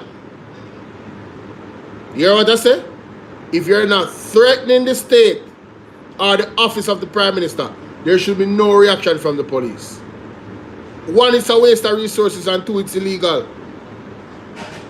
Yes? Good. But, you know, the brother down at St. Thomas did tell me say Andrew is self-centered and arrogant in our vice note. And look like a true matter. And him very, very thin skin. I thought him say the minister so. And one of people him say it. Moving on.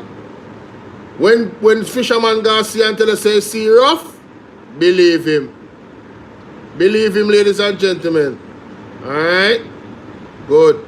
Let me know what you guys think about that situation. Again, big up ABI News TV. Make sure so you guys follow her on her platform. Alright? And go and follow Mr. Dr. RJ Dixon on TikTok. And show him give him some words of encouragement in the comment section. You know what I mean? Bless him up, you know? Yeah, man. Definitely. On to the next. Alright. So, we have covered that, covered this. Oh yeah, I have to cover that after, but I have to go to this first. So 2 more things we have to cover. Alright, and we're gonna go through all of these candidates too, you know. Yes, man. Yes, man. Most definitely. Here we go. All right.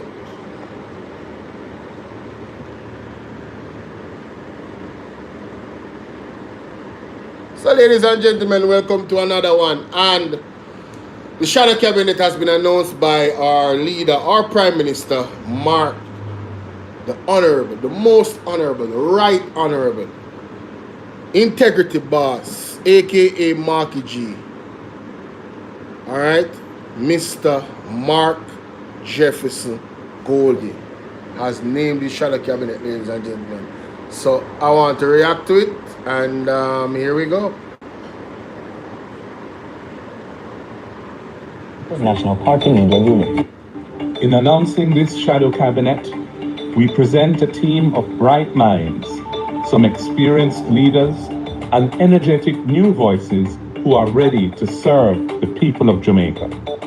Together, they bring the creativity and determination required to chart a better course for our country. Patrick Wagwan. The Shadow Cabinet has been organized around 4 key pillars of national life: economic development, human development, physical development, and governance, ensuring a structured approach to addressing Jamaica's most pressing challenges. I also wish to emphasize that the shadow cabinet comes at no additional cost to taxpayers. This is not about salaries or perks. Hey! Our spokespersons serve without pay in these shadow cabinet roles. At the same time, the shadow cabinet provides an important platform for our MPs to engage meaningfully on national issues and to demonstrate their potential and readiness to assume portfolio responsibilities in a future government.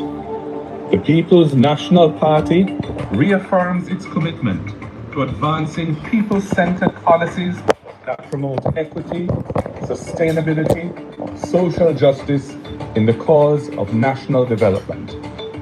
The Shadow Cabinet will continue to articulate and defend this vision while ensuring accountability in governance.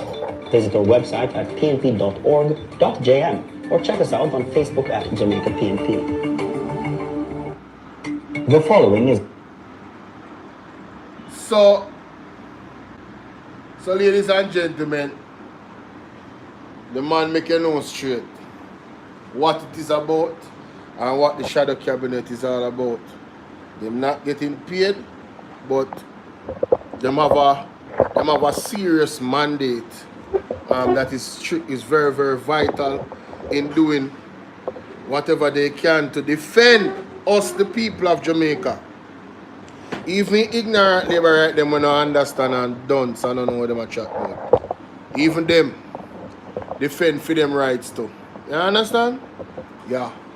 And them come and they attack me in the comment section. You know? So when you hear me I call them dunce, yeah. Don't feel no way.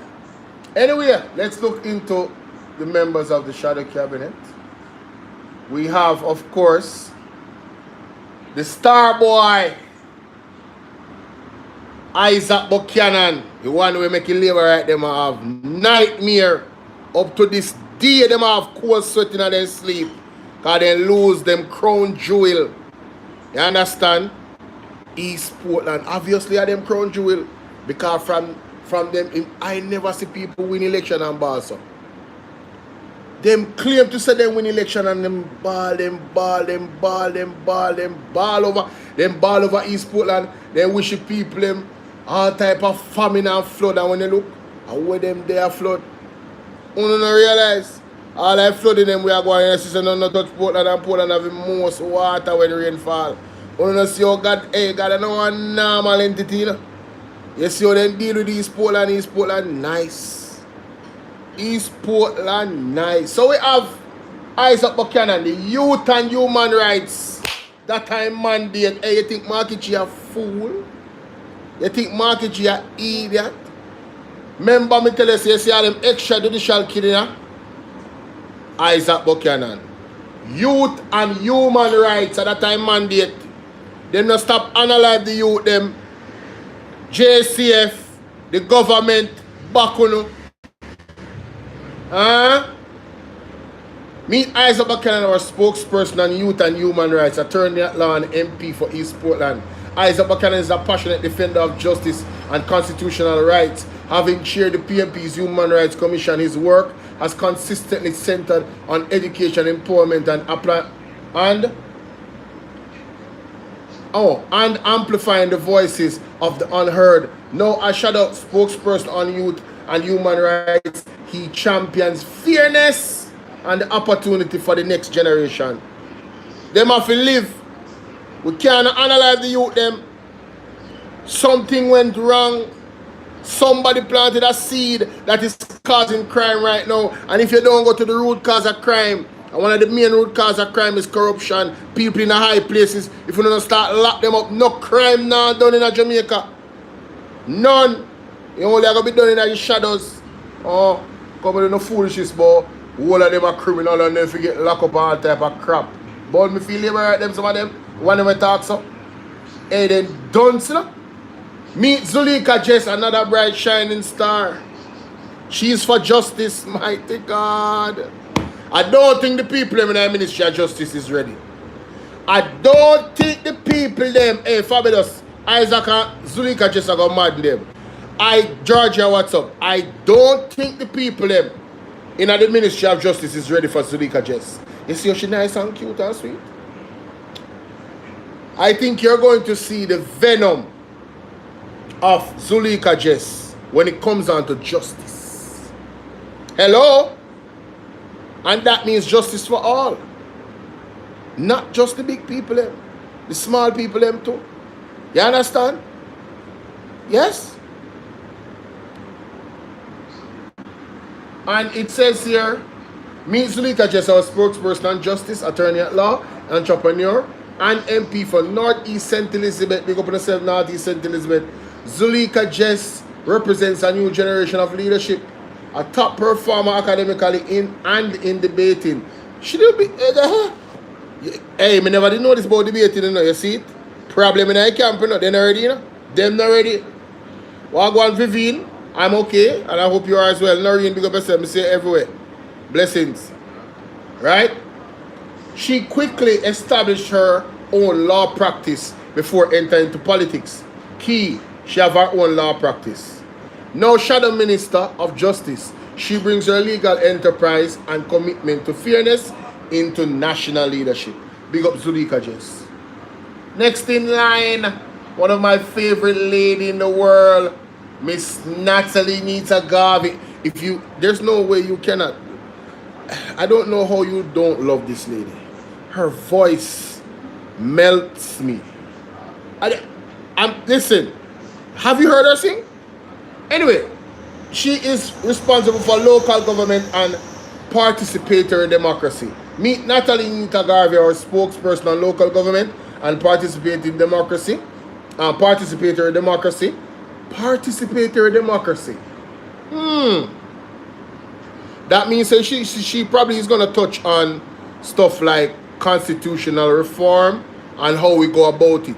Because participatory democracy would mean you would have these real consultations all around the island where we speak to people and tell and hear their ideas about, big up yourself, Marvy, and hear their ideas about what they would want their constitution to change to. Yes? Yes.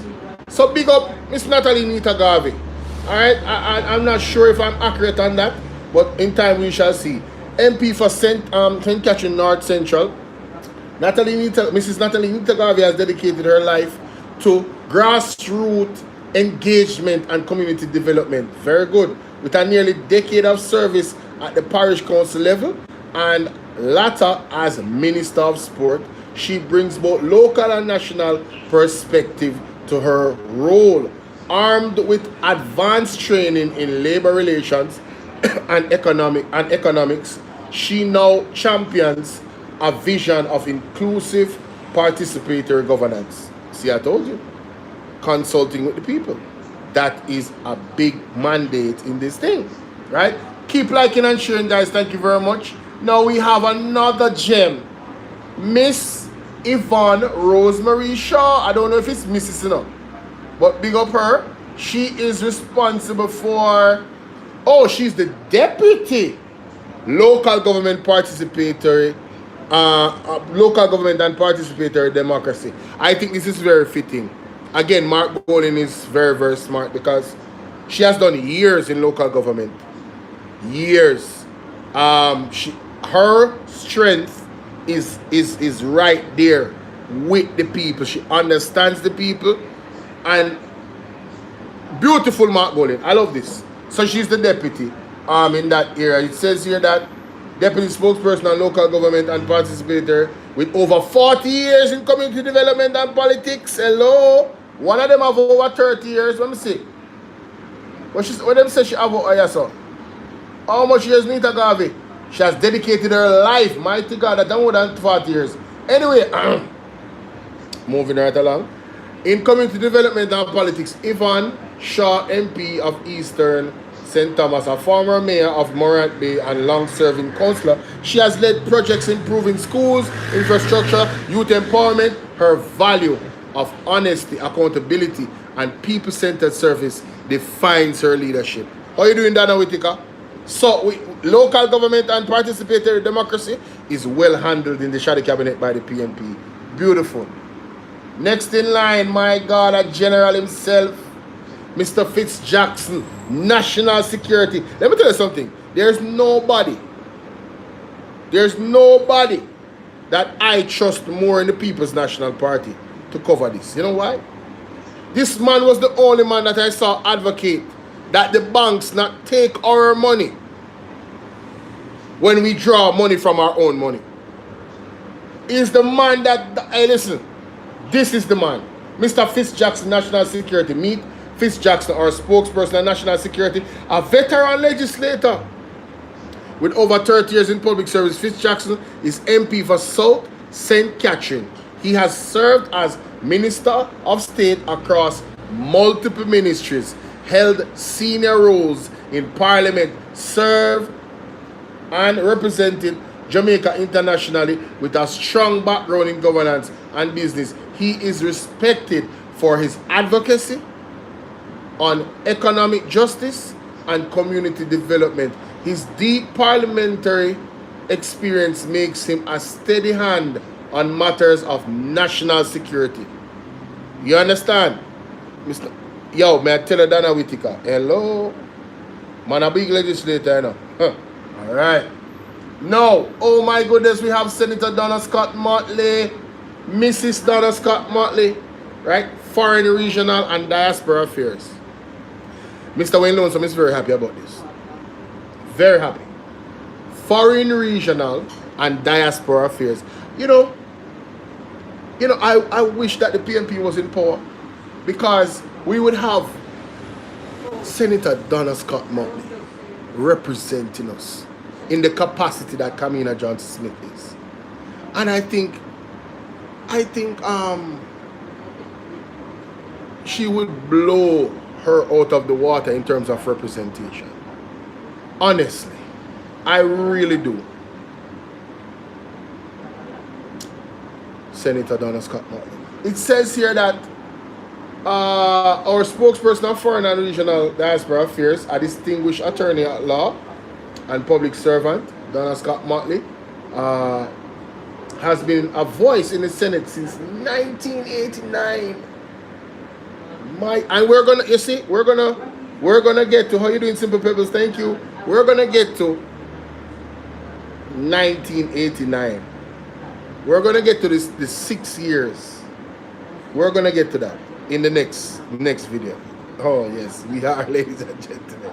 It's so funny that she was there since 1989. She has held leadership roles in justice and culture, including spearheading the Copyright Act, and is a founding member of Jamaican Women's Political Caucus, known for her advocacy and integrity. She now leads on foreign and diaspora affairs. All right, beautiful. We have Mr. Senator, Professor Senator Floyd Morris, housing and sustainable living. You already know. You know what I mean? It says here, a disability rights pioneer. What's up, chill? Academic and parliamentarian, Senator Morris became Jamaica's first blind senator in 1998 and later president of the Senate. He led negotiations for the UN Convention on the Rights of Persons with Disabilities and drafted groundbreaking legislation to protect vulnerable groups. His voice remains key in advancing equity and sustainable housing policies. Ladies and gentlemen, this man is the man for the job. Did you hear what they said? He was Jamaica's, he led negotiations for the UN Convention on the Rights of Persons with Disabilities. This man is very experienced. He's very qualified to advocate on behalf of the people of Jamaica that don't have housing. I feel very confident in Senator Floyd Morris. Oh man, I can't wait for the PMP to actually. He's the man. He's the man. Mr. Richard Azan, Road and Works. Meet Richard Azan, our spokesperson on Road and Works. MP for Clarendon, Northwestern. Richard Azan has served in Parliament since 2002. A former state minister in transport and works and housing. Oh, he's the man for the job, ladies and gentlemen. Former minister in transport, works and housing. He has championed infrastructure development and grassroots empowerment across Jamaica. Known for his dedication to service, he continues to focus on improving roads, schools, and local opportunities. Ladies and gentlemen, isn't this the man that Andrew Honest, Angela, how are you doing? Isn't this the man that Andrew Honest decided that he was not going to sit in the parliament with him? Isn't he the same person? Now they're sitting in parliament? Mass controller, how are you doing, my brother? Salute to you, salute to you, salute to you. So I'm happy about that. We have Mr. Dwayne Vaz, Deputy Road and Works. Meet Dwayne Vaz, our Deputy Spokesperson on Road and Works, businessman, entrepreneur, and community leader. Dwayne Vaz is the MP for Central Westmoreland with academic training in hotel management and business, MBA, University of New Orleans, and experience building companies in finance and outsourcing. He combines business acumen with grassroots service. His focus is on inclusive development, infrastructure, and youth empowerment. People, Paul, right, how you doing? Me never know, say, big up yourself, Angela. Me never know, say, them man that think so tough. Pause. Hey, yo, pause. I never knew that he was so qualified in this area. I did not know that. Wow. Impressive. Impressive. Moving on. This man are qualified. Omar Newell. Meet Omar Newell, our spokesperson on environment and climate resilience. MP for St. Mary's Central. Omar brings more than 20 years experience in academia, research and leadership. A former PMP Patriot president, he has spearheaded education and youth empowerment program still in use today. His focus is on linking sustainable to everyday life. No, his focus is on linking sustainability to everyday life, from protecting farmers to advancing renewable energy and green jobs. Energy, climate resilience, energy costs, farmers. St. Mary, can you hear me? I love it. I love it. I'm very excited about this. I have to say, very excited about this. This Omar Newell. I'm excited about all of these individuals that are actually representing the People's National Party. Ian Hales, water and special products. As if we did not know that that is what was going to happen. The man is the man for the job. Meet Ian Hales, our spokesperson on water and special products. Will be the Minister of Water. God's willing. MP for Western Westmoreland, Ian Hales is no stranger to public service, having previously represented Western Hanover for 3 terms with cabinet experience in agriculture, fisheries, land management. Wow, really? Agriculture, fisheries, land management. He has overseen major improvements in water access and rural infrastructure. His portfolio reflects his vision for ensuring affordable, accessible water and sustainable development for Jamaicans. Ladies and gentlemen, Mr. Ian Hales. Mr. Ian Hales. You understand? Water and special projects. We have, of course, meet Michael Phillips, our spokesperson for transport and mining. MP for North West Manchester since 2012.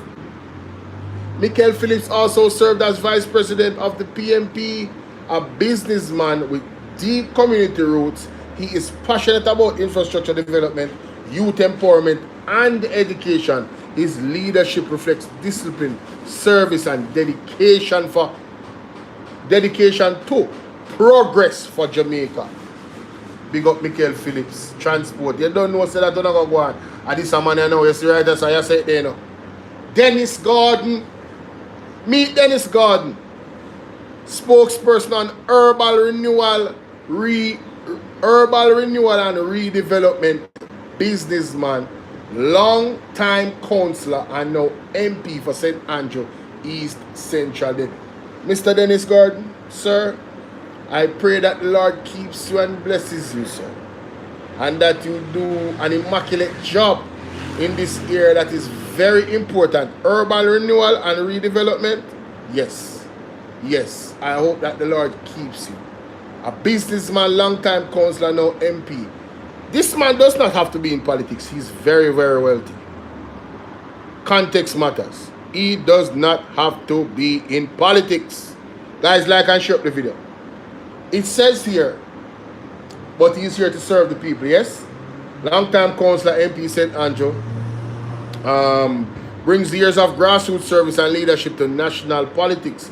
As chairman of Jack Den Group and region of 3 chairs of the PMP, he combines business acumen with community focus, committed to delivering better healthcare infrastructure and education for his constituents. People, if you don't think say a joke he might make when it comes out to deliver healthcare, you see his constituency, a whole heap of elderly there, and you see what that man has done without being a part of a ruling party. Him not normal. If this man ever, and it's going to happen, if when the PMP is rightfully given their win, because things are going to quote, when PMP is rightfully given their win. However, God allows it to happen. If this man he's gonna play a pivotal role in renewal and redevelopment, urban renewal and redevelopment. I'm telling you, this man is a workaholic. It's not gonna be normal. You're gonna see things move, ladies and gentlemen. Trust me. Something to be very excited about. And of course, one of my favorite new personalities in the People's National Party, Mr. Lowton Cousins, spokesperson on land settlement and titling. All of my people that don't know the title is the pressures of the People's National Party. And Dr. Russell, if you listen to on TikTok, that mentioned, you know, Norman Manley giving lands without titles to some people, not all.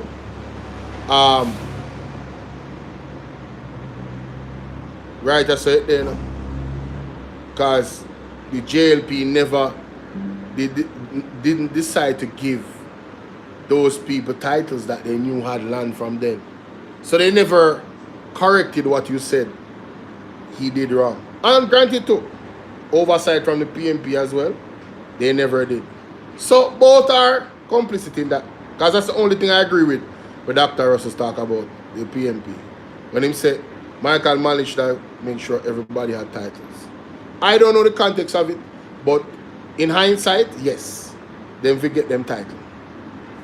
Not just give them the land, make sure so they get the title as well. But we got Michael Manley same way. I general can't go run him. Free education, free you can't go run him. So meet Lowton Cousins, our spokesperson on land settlement and titling, attorney at law, MP for Clarendon Southwestern. Lowton Cousins has become a strong national voice. You hear me say? A strong national voice for land reform and social justice, inspired by his grandfather's grassroots activism. He blends professionalism, he blends professional expertise with deep passion for empowering ordinary Jamaicans, especially those excluded from land ownership and generational wealth. There's nobody else fit right now that is more perfect than Lowton Cousins for this position in the People's National Party. I never even knew about his father's his grandfather's grassroots activism. I never even knew about that. So you know, say him dep on a different level with the passion for this. Me say, hey, we really drop a ball when we make PMP now win the election. Oh God, Jamaica, me I telling you, we are gonna suffer. We are going to suck. Me I telling you, we are gonna get a rad down on the start already. You see bag of water we are take over Jamaica and I wash for this and I wash for that. Oh God, me I tell them say yo we drop a ball in a man. We drop a ball, man. But we not even want to get into that right now. Dr. Kenneth Russell, right? Spokesperson on rural and community development with decades of global and local experience. Dr. Russell has dedicated his career to youth to education. His career to education, youth and community empowerment, from leading educational programs with UNICEF, what? Across several countries to shaping Jamaica's youth policy. He has always focused on equity and opportunity. Now MP for Southeast St. Anne, he brings this wealth of expertise to strengthening rural and community development. Alright? So big up Mr. Russell. What else Mr. Russell? UNICEF that. We know say me not education, but yo, that's tough. Denise Daly, gender and the elderly. Spokesperson on gender, the elderly, and persons with disabilities. Got it. Educator, entrepreneur, long-serving MP for St. Catherine Eastern, Denise Daly has been a champion for social justice and inclusion for over a decade. From her early years in local government to her leadership in Parliament, she has consistently advocated for women, the elderly, and persons with disabilities. Known for her caring, people-first approach, she continues to fight for dignity and equity across Jamaica. How you doing, Angela? Wow. Wow. Big up Miss Denise Daly. Oh, of course, the beautiful. I just want you to know. Anyway, Mrs. Heather Miller Bennett, all right, spokesperson on gender. Oh, she's the deputy spokesperson on gender, the elderly, and persons with disabilities. Oh, I see what you're doing there, Mr. Mark Golding. Yes, sir. I see what you're doing there. Anyway, attorney, entrepreneur, and advocate, Heather Miller Bennett has spent her career advancing in inclusive and sustainable development. Called to the bar in 2012, she has worked in commercial law and alternative energy. Really? Alternative energy? That's gonna be useful. While also championing vulnerable population through leadership in disability advocacy. With her passion for community-driven growth and sports mentorship, she brings a fresh and people-centered approach to national service. I'm telling you, her smile, hey man, you know, hey, people person right there. I can tell. We have Wavelines, Labor and Sports spokesperson, just in case you didn't know. Oh, and of course you don't know. We're not even have to read no more. The man experience. I mean, a film position that you can't go around Wavelines in a Labor and Sports. Alright, big up Wavelines. Yeah. You know what I mean? MP for North Clarendon, and opposition spokesperson for Labour and Sports. Former West Indian player, champion, trophy winner. He now leads in sports governance and labor representation. His leadership blends passion for community youth empowerment and national development. Yes?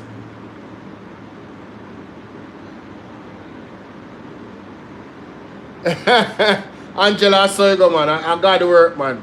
No, another of my favorite members of parliament, the man himself, Dr. Alfred Dawes, obviously, right? Health and wellness, obviously, right? All right, a distinguished general surgeon and health advocate. Dr. Dawes has spent his years improving healthcare, delivering both at home and abroad. From leading Jamaica's medical... No, we can't take the call right now. Don't do me that. From leading... Nobody call me. From leading Jamaica's National Medical Doctor Association to serving as senior medical officers at Savlamar Hospital. He has combined medical experience with strong advocacy, now MP for Southeast St. Catherine.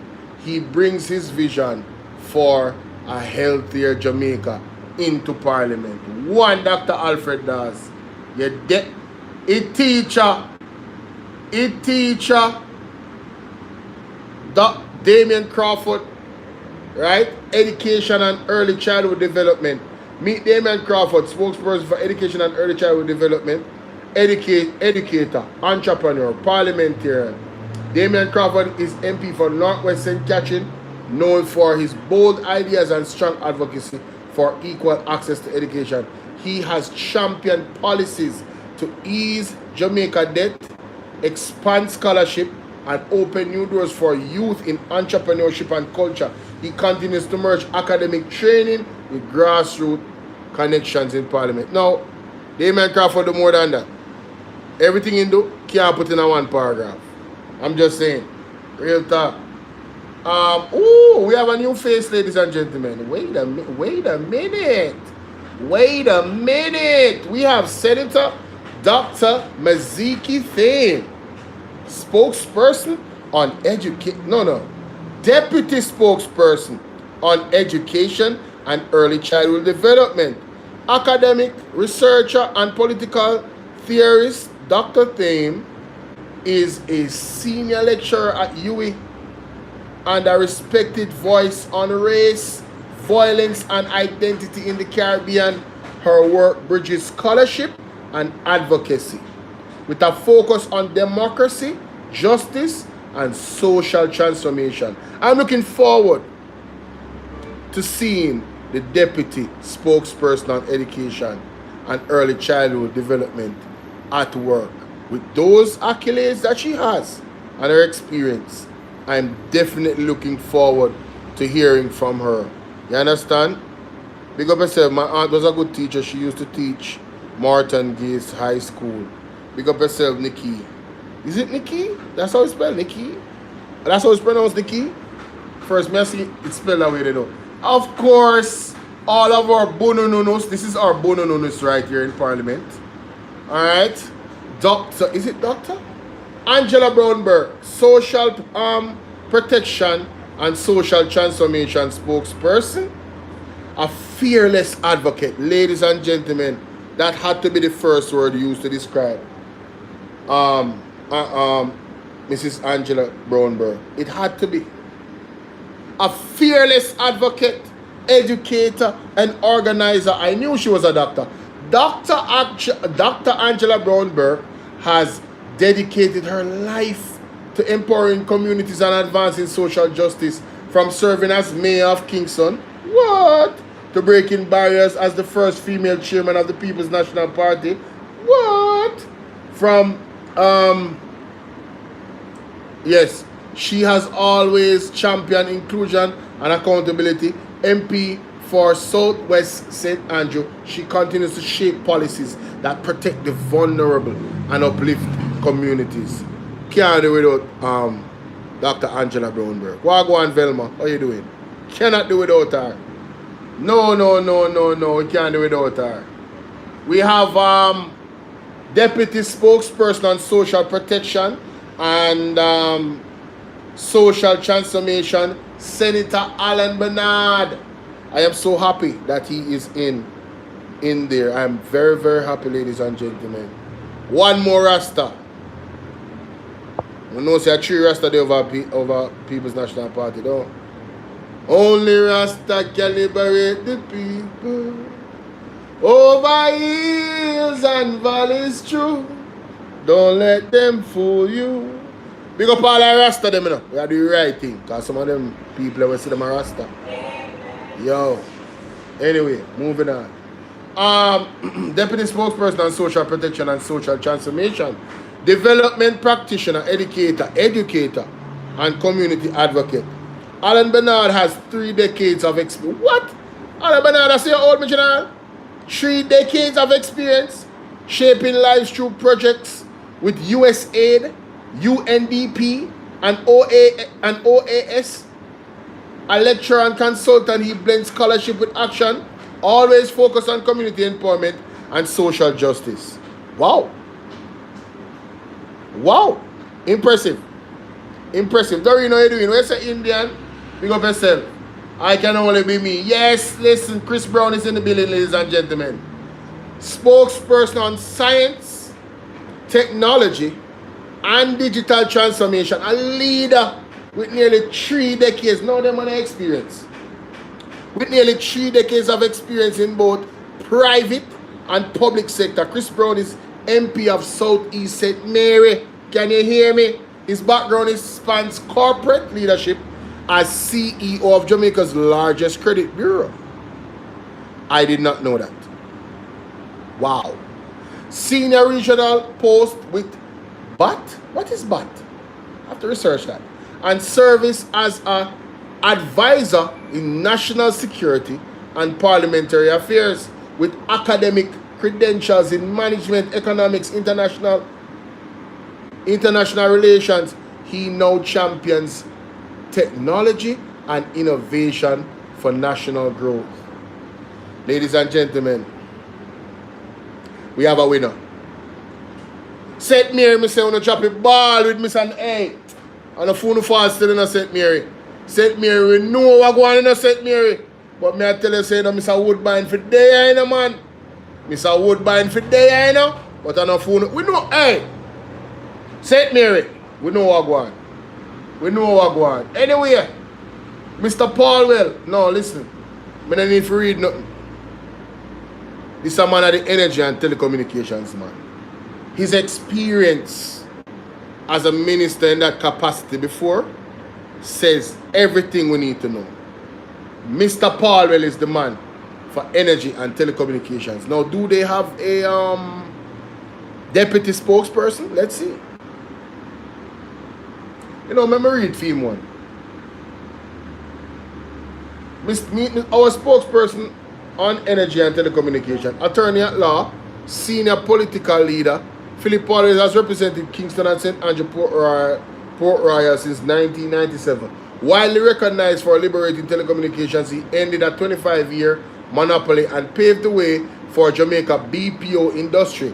As minister, he also advanced renewable energy, consumer protection, and modernized commerce and technology laws. He remains one of the country's most impactful policymakers.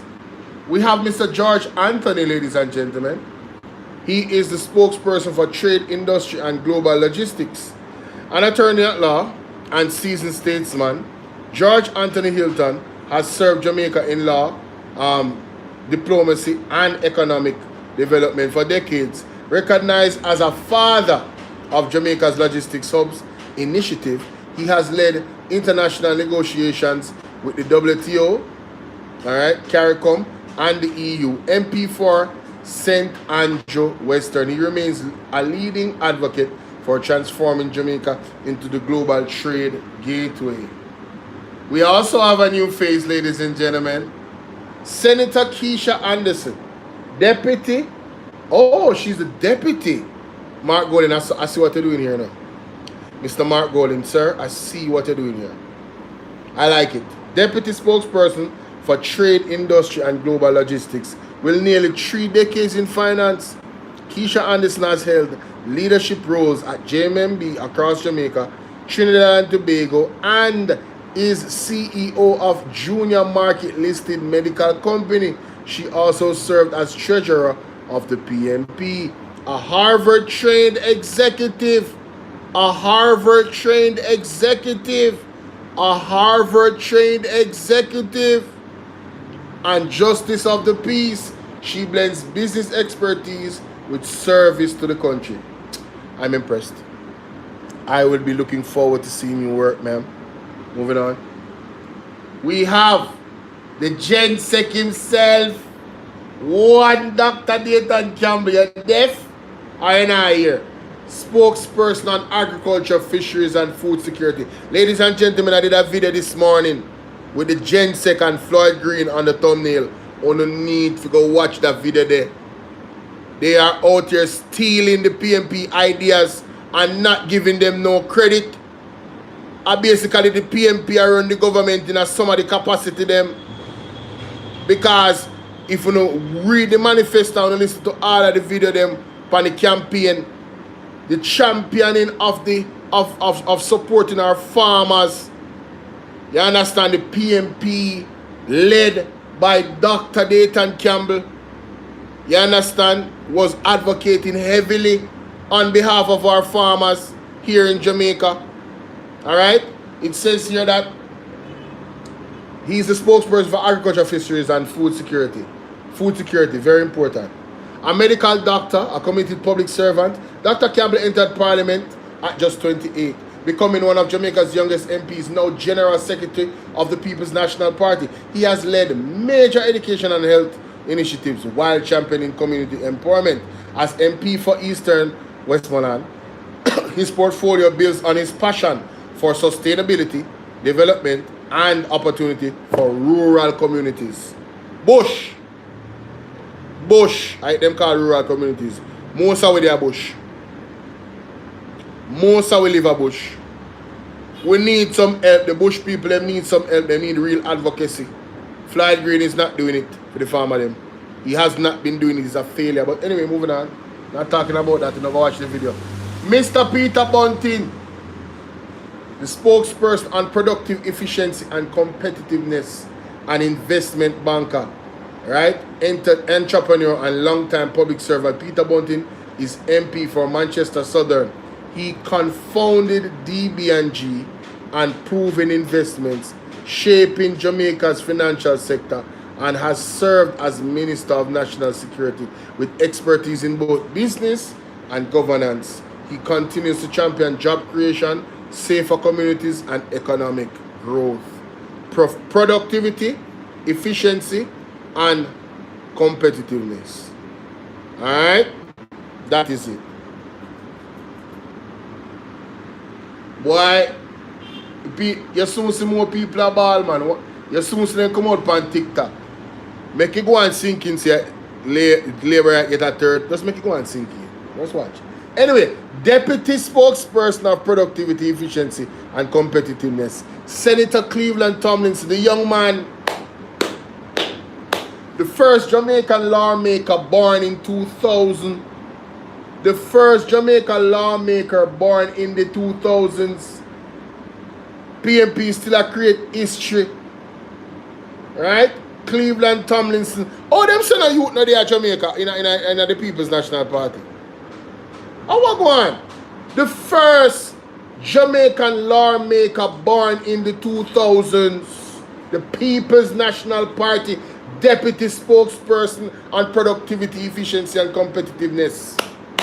People, a round of applause in the chat for the People's National Party. Come on, man. Come on, man. Still championing and creating waves and charting new, you know what I'm saying?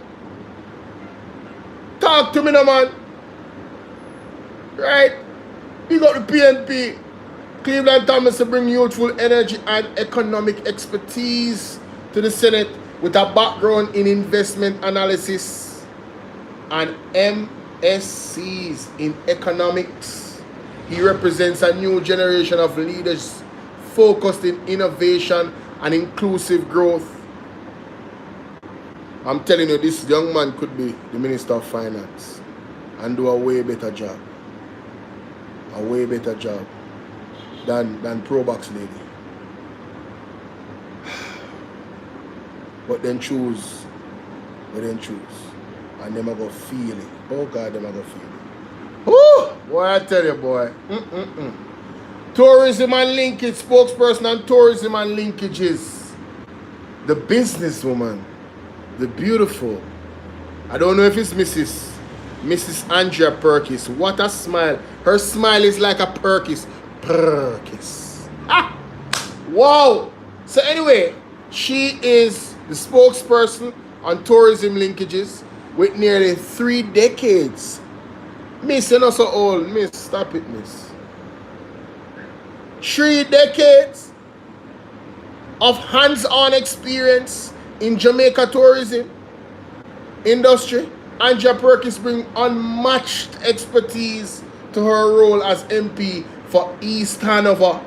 From hotels and attractions to international leadership in vacation clubs, she has broken barriers as the first Jamaican and first woman to serve as regional sales director for Unlimited Vacation Club. And what you say? Let me read that again.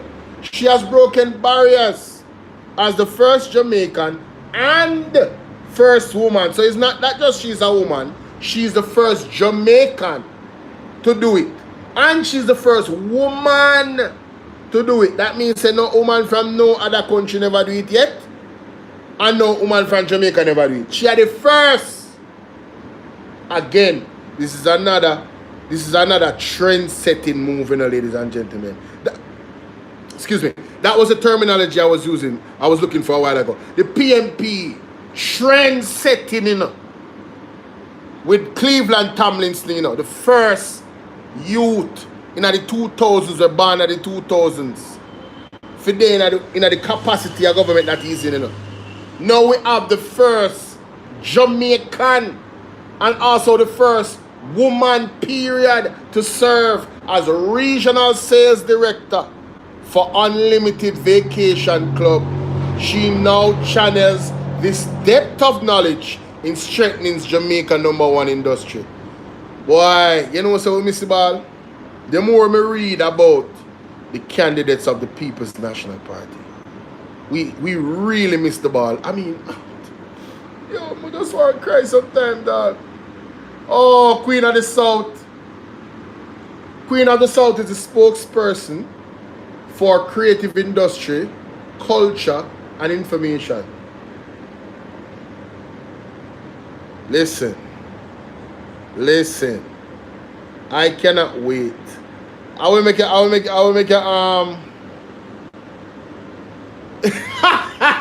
yeah.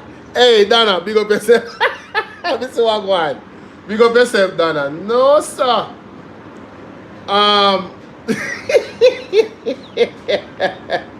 Somebody just say I am not entertaining while being entertained watching me. You spend the time to watch me, but you say I'm not entertaining. Come on, man. Come on, man. I know you don't like what I'm saying, but you know I'm entertaining. Alright? Stop it. Why deliberate and can't be honest? Me know you make a talk, me not block you. Because you're not really be disrespectful, but yet still. Come on, don't be petty. You know I'm entertaining. You know I'm entertaining. And I'm informing at the same time. Anyway, it says here that, and I'm just being myself, this is me. She is a spokesperson, Mrs. Nikita Burchell, is a spokesperson on creative industry, culture, and information, communication, strategist. Oh, she's a communication strategist. You know, I should have known that. Because the way how she dismantled and put her things across, yes. Yes. She's a communication strategist, advocate, and MP for St. James Southern. Nikisha Burchell served as Deputy General Secretary of the People's National Party with national responsibility for communications, with academic training from UWI and the London School of Economics, and experience. What? And experience. And what? Wait. The London School of Economics? And experience leading national security communications to campaign strategy. She has championed creative industry, democratic access to information, and rural development. We already know she gonna kill it. She gonna kill it, people. We have the General, of course, Finance and Public Service spokesperson, Mr. Julian Robinson, has served since 2011 as the MP of Southeastern St. Andrew, bringing expertise in finance, technology, and governance. As a former Minister of State in Science, Technology, Energy, and Mining, he led Jamaica's first national cybersecurity strategy and launched Startup Jamaica. With private sector experience in e-business, consulting, and investment promotion, he is a forward-thinking leader committed to modernizing Jamaica's economy. Oh, I am very confident in. Did you see me in the debate? Huh? Trouble. One Julian Crawford. Yeah, but Julian Crawford. One Julian Robinson. You remember good? Senator Raman Small Ferguson, son of Dr. Ferguson, our deputy spokesperson on finance, CEO of Barita Investment, and president of Jamaica Security Dealers Association. What that brother on a small fry? CEO of Barita Investment, president. You're in the right place, brother. President of Jamaica Security Dealers Association. Raman Ferguson brings deep financial expertise to Senate. He has led landmark capital racing initiatives and continues to shape Jamaica's financial ecosystem through advocacy and innovation. Yeah, big up Mr. Raman Small Ferguson, alright? Senator Lambert Brown, the boss. He's the deputy spokesperson on public service, trade, unionist, industrial relations, consultation, lifelong. So he's the deputy spokesperson for public service. He's a trade unionist, industrial relations consultant, and lifelong advocate for Jamaican workers. Lambert Brown has served in the Senate since 2012 with 50 years of service. Through the trade union movement, he continues to fight for fairness, workers' rights, and equitable governance. Big up Mr. Lambert Brown. And of course, Mark Golding, leader of the opposition. Alright? Attorney at law, entrepreneur, family man. Mark Golding is the MP for South St. Andrew and president of the People's National Party. A graduate of Oxford. A graduate of Oxford. And the University of London. The University of London. He co-founded DBNG and Proven Investment and later served as Minister of Justice, where he advanced landmark reform including the Disability Act and reform for the ganja law. All the weed smoker them rose. Wagwan rose. All the weed smoker them on the air. Today, as leader of the opposition, he continues to advocate for justice, equity, and national progress. I know that was long, but it was worth it. It was worth it. Let me know what you guys think about that in the comment section. Alright? Booping at them head. Last but not least, ladies and gentlemen, because me have to go right into it, because me I try to save time, you know. Last but not least, you know what I say? The bread of them. The Titan brothers. You know what I say? Mr. Byron have run in for the conversation this morning with none other than Mr. Wayne Lonesome, the man in the wilderness. Because of this young lady we attack Nikisha Burchell with her nonsense. And them bring up something that I heard whispers about. But when you hear this in other conversation, you're going to understand why I am doing this reaction. You're going to understand why I actually talk about this. Because this is unbelievable. But let's listen. Let's listen, ladies and gentlemen. Let's listen. When them get them style from brothers and sisters, your mistake. Where are brother? Brother. Boy, because you have to teach a young one here, because you know, she just said the PM. It's the 3-year-old in the middle.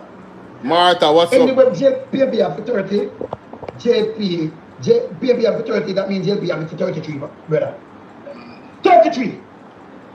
So anytime they come and buy the JP only for 20 years. The rest, 43, JP have it for. You see, them don't even understand, that's why I say them blow politics alone. Stop talk and push them bull shit. Yes, Byron. JP push her out as one of the new spit machine, but she's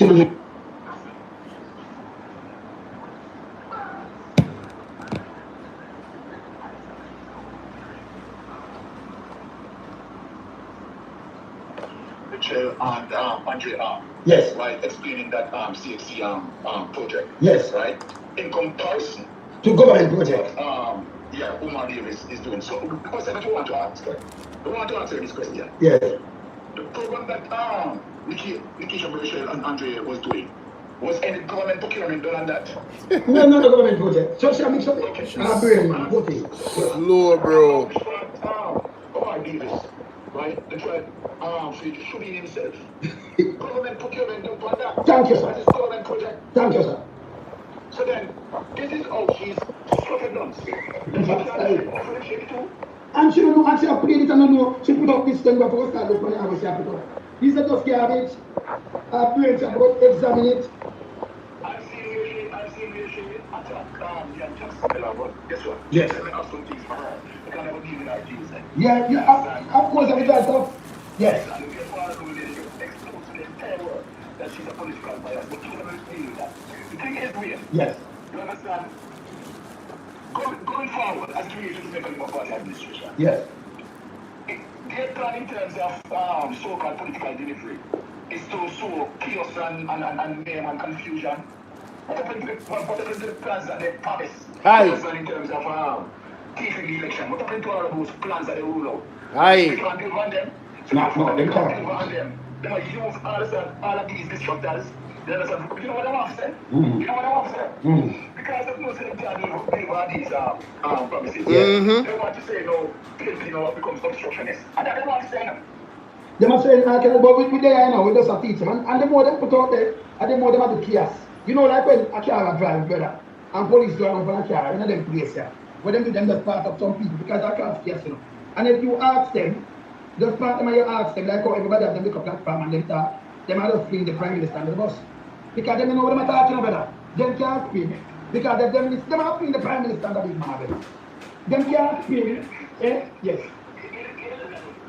Yes. Yes. I saw a man came out and claimed that he's going to hold Ian ears Never play. into the fire. Yes. What ask a person? What ask Ian or something? Yeah. The Ian I understand say is Andrew Owens is the so-called Prime Minister. Who controls CDF funds? Ask the Ian the way. Yes. Who controls the CDF funds is the Prime Minister. But Let me tell you the responsibility. Never play, but here it is. Yes.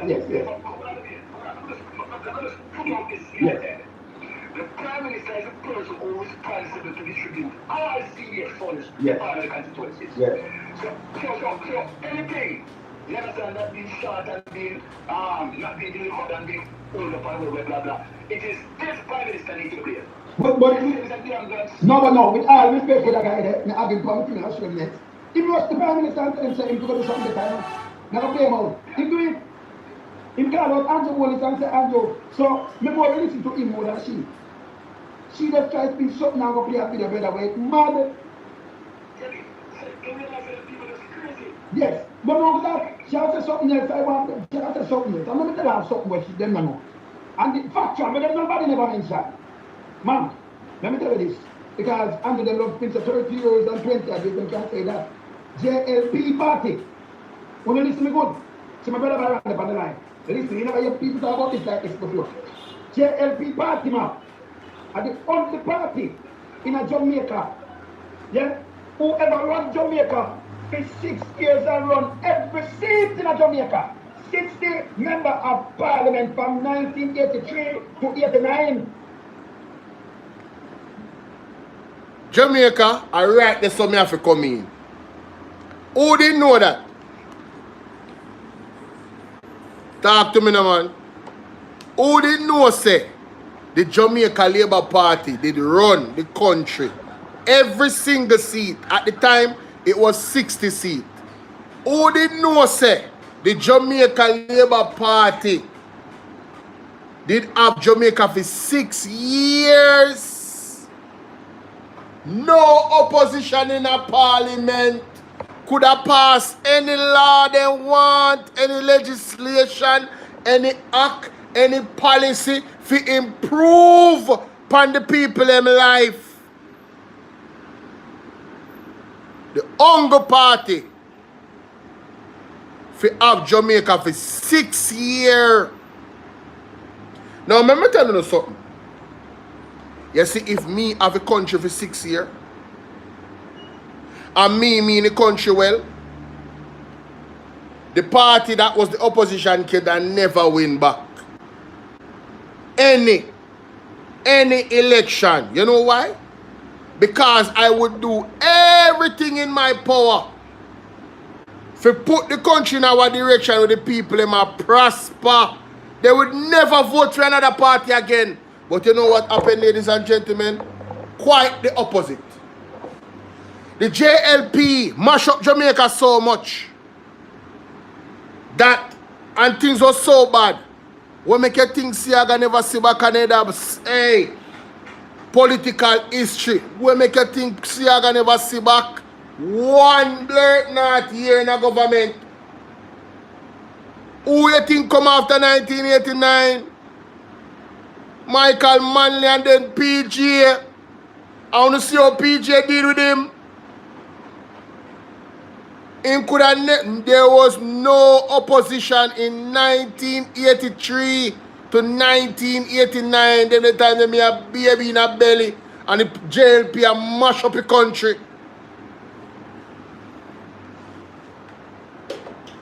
Eh? JLP a mash up the country. It was so bad. It was so bad that the PMP couldn't lose to all the man deal with the people them.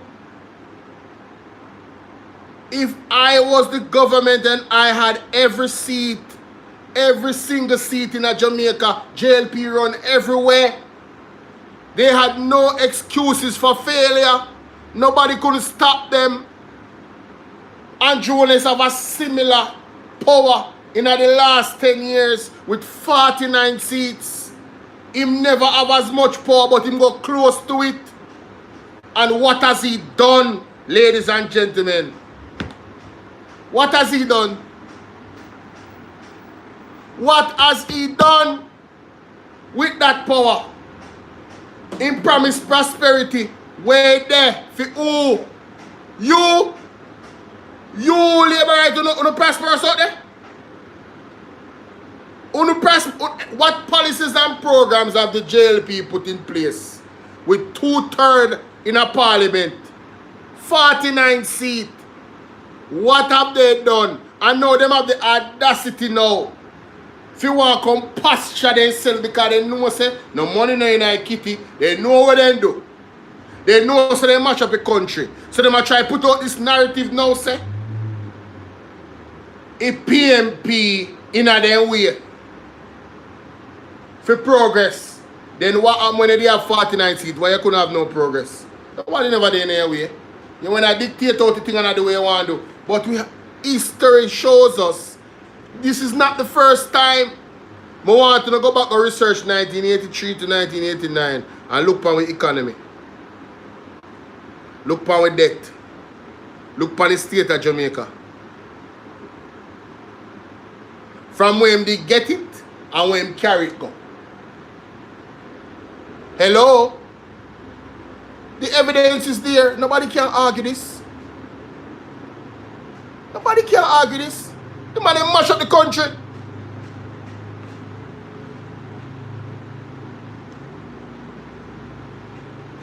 Well, let's continue. Let's hear the teacher them. The only not PMP. That 6 years, but yet never man they never run, man they never contest. Then get every seat. Every seat. Every seat in Jamaica. And then get that and destroy the place. Yeah? You remember that Byron? Them this 6 years straight. 6 years. Remember 9 years that them doing. But just 6 years there. Them remember the food stamp coming in 84. If you have the bag of people that on the place that don't listen, 6 years straight, no PMP MP will have not even one. And what I do the place. So when you hear them Leprechaun, big up. Before that, 1980, them bound on evening time. Yeah? I don't put that in a bed. When you point out, I'm going to say, PMP, them have this 30 years, I can't go no further than that, 30 years or 20 years. The rest of the years, we are 63-year-old, and the JP run that place. Wow. JP would have every seat in Jamaica one time for 6 years straight. 6 years. You see, we have to educate them on these things in America. Yeah? 6 years. Yeah. So that's why we are here to educate our people. Of course. Because this idiot run out for years. And now wonder, what's the same sense? No, I believe. No believe, oh yeah, David. Altia, exactly. Right, this contributes for the CDS funds. It's the kind of distribute the money, you understand, to the CDS. You understand, to all the constituencies. Yes. So now wonder what they are talking about, they are really sick out and head. No, man, but and I'm going to see your sport in the kind of control this thing, so I'm playing. I mean, you can talk about your nails. But my friend said now, both fame and the capital, the next part said we want to work with you. I agree with that, it's better than I want to work with you. Yes. Natty Morgan, big up. Instead of not even come to him, tell some other people. So, what they say, we want to work with you and work for the better of the community. Well, our upliftment speech may give him more than she. we see come with a complete garbage and we say, okay, the whole of week you have an MP. I like that. So we push him away by when he said these things. And then in turn to the Prime Minister himself and I said, police, we need that. So I said something about the Prime Minister, but we like to, interact with him to, So I listening, but she yes or no? Can I play him? I line him up for play. Stop, big up yourself, Mickey. She never knows, Jamaica, let me tell her. Kryptonite. From 1983, no contest. Yeah? And the JLP have every seat in Jamaica, not for 1 year, not for 2 but 6. No, 6. I remember them will have for 9. And any seat will apply to about PFP after 20 years, the next 43 at JLP have it. And then you never get representative. Yeah, it never have none. So when you wait and you can't go on and say, hey, the PFP have this and this, nearly 30, the JLP have it for the 33 and the 34. So go ask the JLP what they do to that seat. When each piece there. Go ask them. Because see, I got to have it at the 80s. Remember, no? The first 12 years of independence, at JLP have it. Yeah? Nikisha virtually matter. After the 9, at JLP have it too. So the country with that bill, them destroy the country. Learn the history. Don't just say 18.5, yeah? Just play. So for full context, Wagwan Dorothy, good evening. So for full context, Nikisha Burchell video that she did, this lady on TikTok, Miss Chin, come out and I criticize her and I say, how comes PMP in a power, how long and not never happened with the seat and the place, and basically she has said the JLP come fix things. So he must say, Miss, the JLP has been in power in Jamaica collectively more than the PMP. So when you're going to look at things that is wrong with these constituencies, most of the blame should be leveled on the JLP. They were in power for more time, more years than the PMP. While they are in power, they are the ones that are responsible for all of the constituency then. Not just the one them where they win. You understand? So the argument that she's making, that's why them come up now and talk about the 6 years where the JLP was in power for and didn't have an opposition. No, the PMP never had that luxury. Listen, me man, if the intention of the JLP was to grow Jamaica and make Jamaica better and not scrape and thief, you see that 6 year there?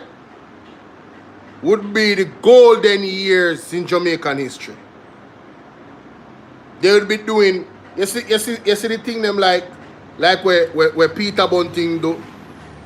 Is it Peter Bunting? No, Philip Paul. You see what Philip Paul will do with communications. Where all that we can use it, the internet and laptop and cell phone everywhere. Them thing that the JLP should do in a them years there. Some innovative for mark and put their stamp in the progress of Jamaica moving forward as a country. Something innovative should have happened to affect our economy in a massive way. Because according to them have the blueprint for economy and economics. You have to big up Mr. Sir Lonesome and Byron and Melting Pot and all of them. The man them give you the blurt not history bridging. That's why I like these things. So other people can know, because young people are watching me, old people are watching me, and some old people don't know neither. Me never know. I never know say 6 years the JLP in a power for and no opposition. None. All 60 seat. No man. No man. No MP, no councillor, no nothing. Everything at JLP. Yeah, oh God, man, you should have Jamaica upon a high. We not prosperity at the time there. What go on? What happened? What took place? TikTok. What happened? How it didn't happen? What it was the opposite that happened. What a failure. What a failure. But we have to understand the agenda at the time. The CIA involvement in that party, specifically the JLP. Jamaica, them want Jamaica thrive, brother. With dollar the too strong, brother.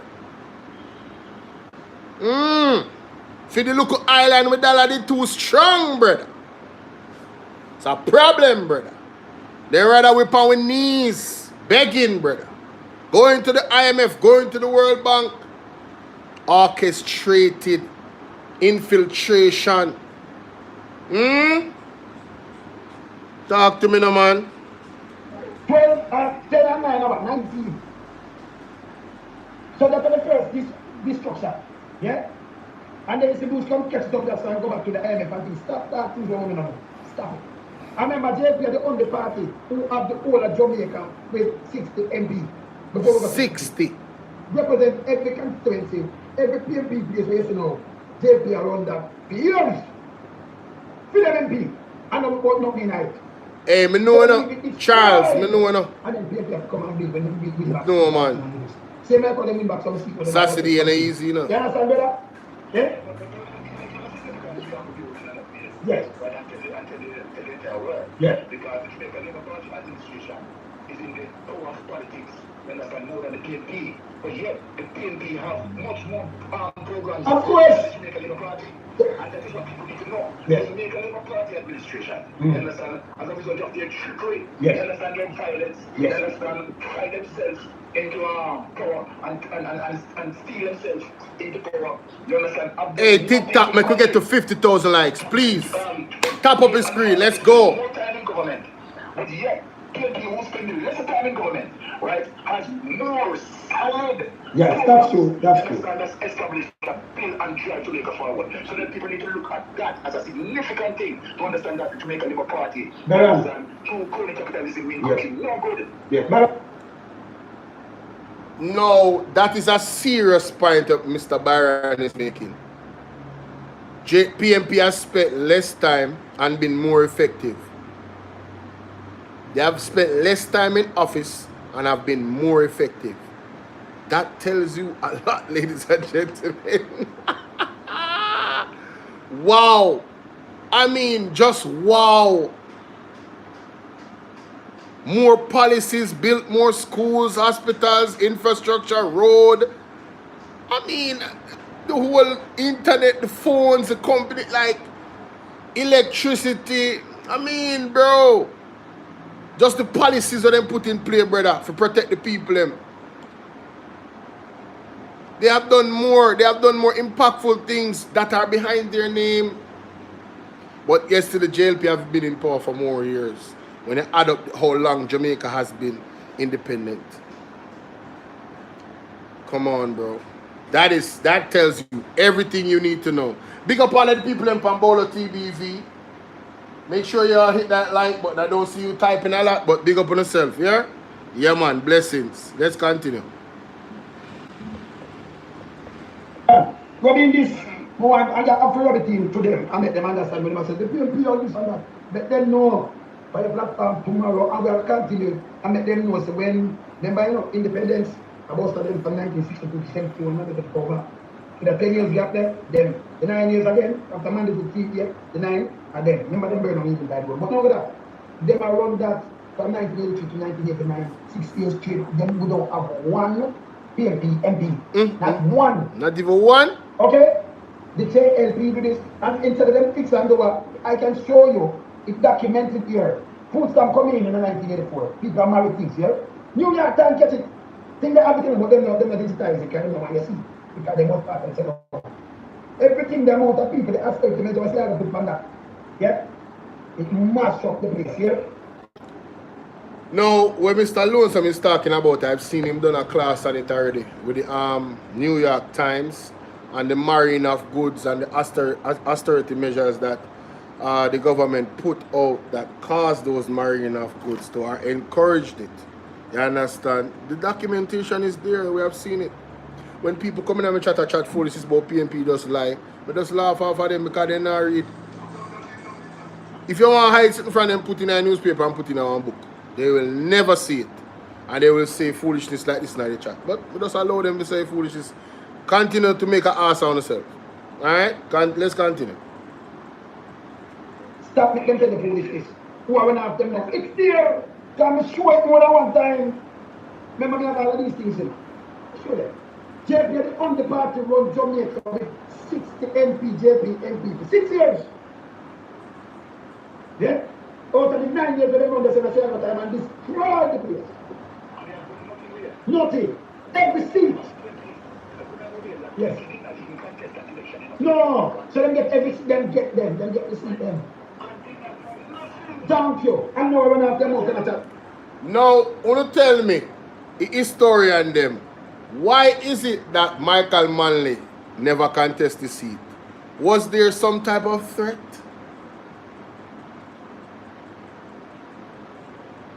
Was there some type of violence that was being pushed? Me just ask. I'm just asking. People let me know what go on and let me know in the comment section. Bullshit. Oh, we have been 30 years. Remember 33. After 30 years, after 33, JP at that seat, man. It never break that. Never break that. Yeah? Over time, I remember, I will know that JP did have every seat, every PB seat, you know. In 1983 to 89, you know. Every seat. So when I say about JP never win this year, JP get every seat, them get it. That is a lie again. You know, say, a PB always have a seat, and JP never win it. Who put him up that because they don't know them history. Again. Go and study. JP had every seat in Jamaica. Get it, man, they never contest from 83. Every seat. The 89 when they win. Every single seat. It has happened for them, you know, because they don't know, you know. Poor thing there. Eh? JP have to win it back from them. JP control the whole of Jamaica from 83 to 89. JP have to win them seat back. So no matter about JP never have them. JP did have every single seat in Jamaica. 6 years. You see, that's done enough for them, you know, start talking of foolishness. Every seat, you know, brother. And you know, I'm back to the PNP now, win them up to win the seat, you know. Eh? You see that, brother? Yes.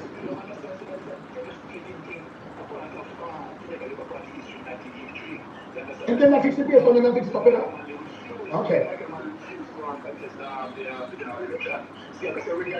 Right, the car I might say, all right, you understand, go ahead. They have 63 seats. 60 at a time, but them have the whole place. 60 MP. Yes.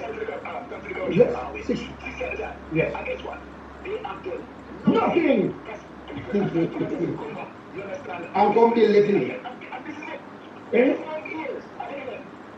5 years I think like create one goddamn yeah. That's the rackest Jamaican parties. So and from 83 to 89.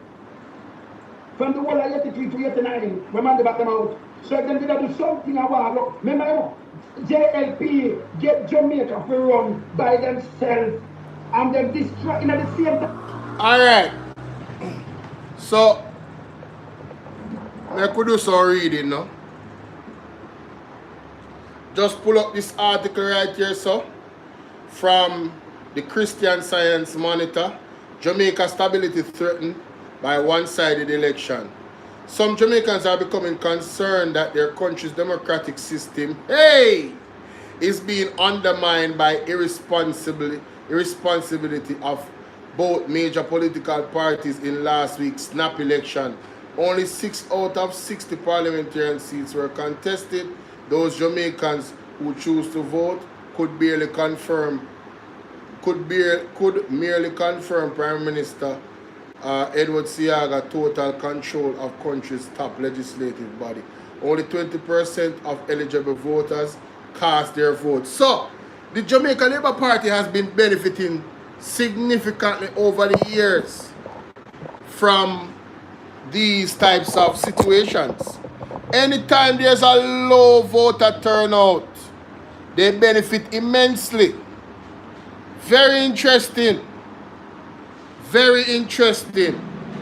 Mr. Seaga feeling strengthened by a surge of post-Grenada popularity had decided to call election 2 years earlier than scheduled. Oh, so when Andrew Wallace did call it 6 months earlier than scheduled, a Seaga book playbook when I wrote out, but yet still in this election here.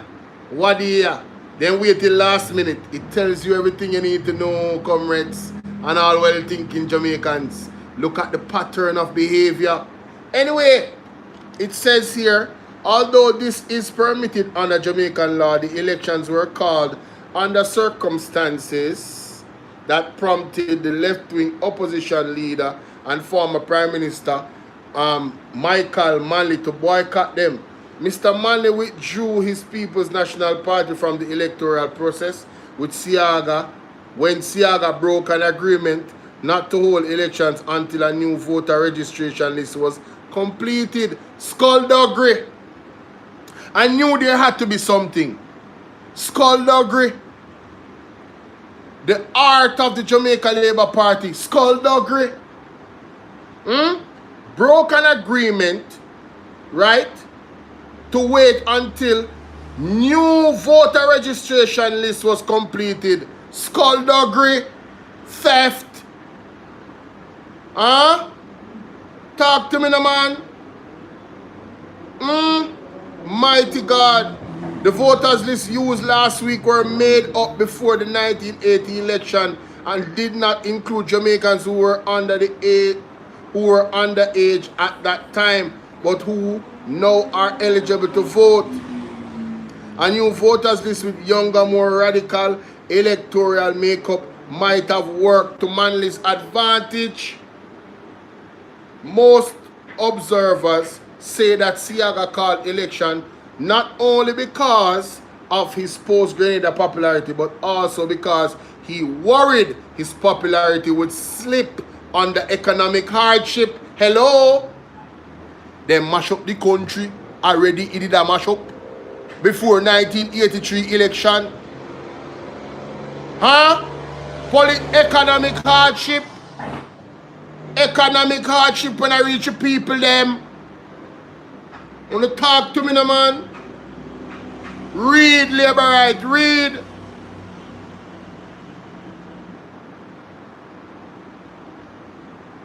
His popularity would slip under economic hardship expected to accompany the devaluation of the Jamaican dollar. Mighty God! What me telling you, say?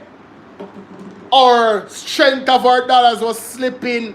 I remember when my mom used to tell me what $50 could do, and when they go to the supermarket, before I was born, compared to when they mash up the country and make the dollar start slip.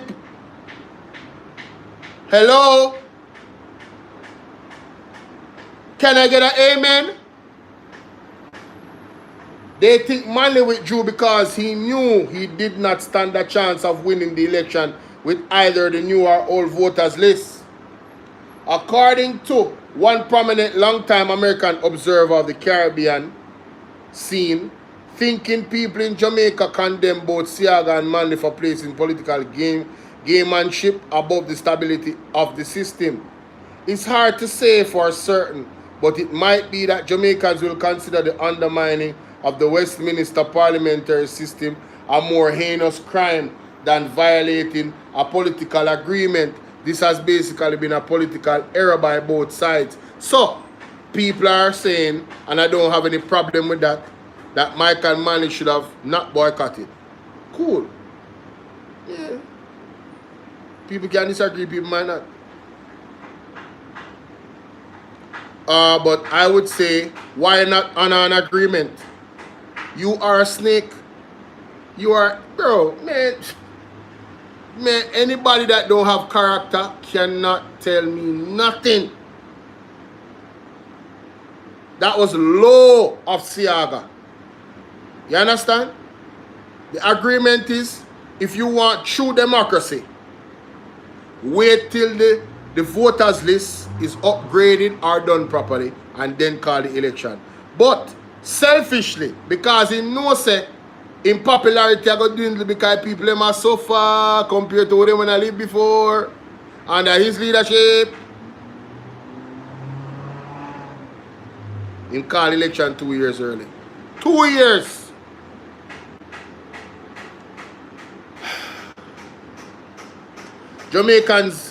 Jamaicans prize their political stability because in recent years they have not always been able to take it for granted. While Michael Manley was Prime Minister in 1972 to 1980, Jamaica society became polarized in a debate over his increasingly radical economic and foreign policies. Manley nationalized a significant portion of Jamaica's large industry. He also attempted to redistribute national income so that more of it reached a substantial number of poor Jamaicans. Poor Jamaicans! Although he succeeded in ameliorating, what does that mean? Hold on. Ameliorating, hold on. Ameliorating. What does that mean? Ameliorate means make better. So hold on. Wait. So although he succeeded in making better the living conditions of the poorest islanders, he did so at the expense of general economic growth, with 25% drop in total GNP between 1973 and 1980. What is GNP? General economic growth. There was a scarcity of foreign exchange for imports, which led to corresponding scarcity of consumer goods throughout the island. Manley did, however, follow a policy of imports substitution and developed local industries which were not very efficient. Finally, he gained the enmity of the United States by maintaining close relations with Cuba leader Fidel Castro. Enmity. What does enmity mean?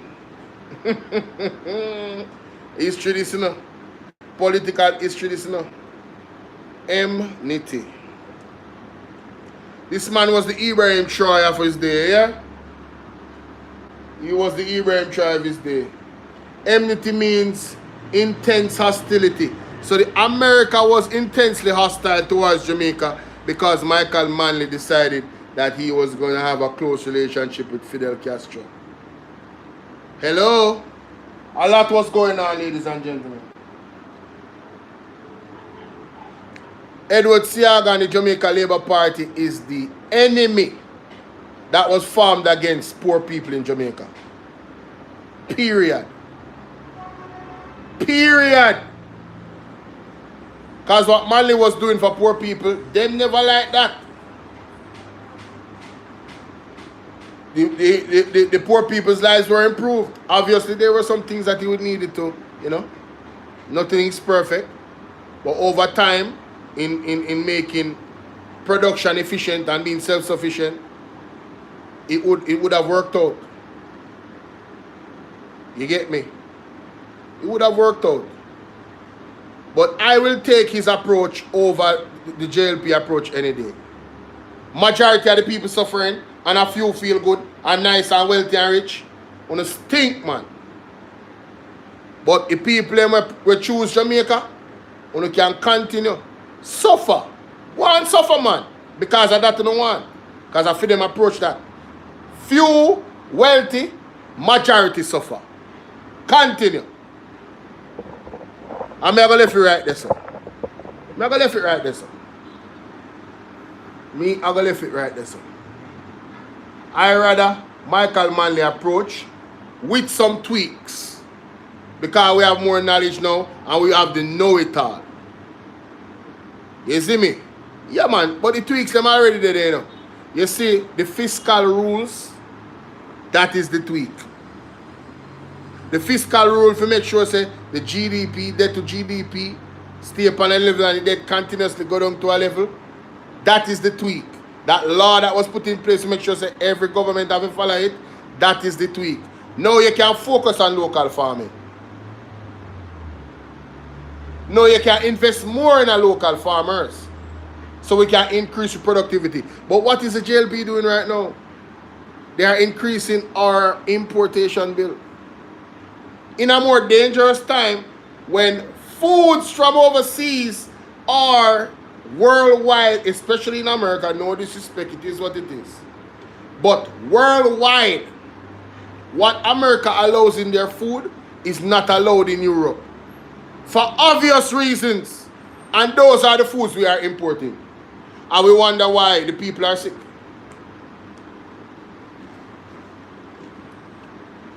We wonder why the people are sick. Big up Mr. Wayne Lonesome. Big up Mystic Sensation. I would encourage you guys to make sure that you go to both their platforms and subscribe.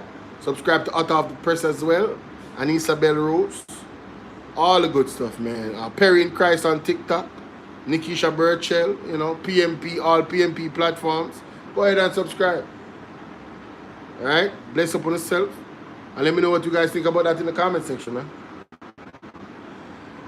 And that's my time, ladies and gentlemen. I've been on here since 2, and it's now 5. That's 3 hours. I did more than yesterday.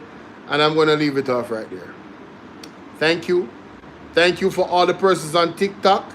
We did not reach 50,000 likes. But when you guys come back, please make sure so within the first hour, we reach 50,000 likes so we can just stay so easy. Anything else after that, I brought.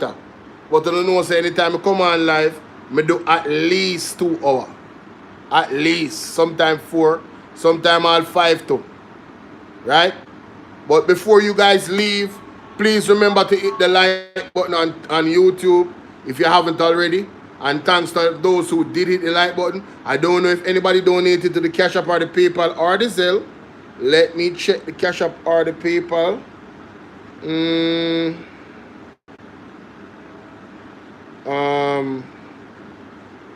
Yeah. No, I don't say anything. Alright, people, bless up on yourself. Big up yourself.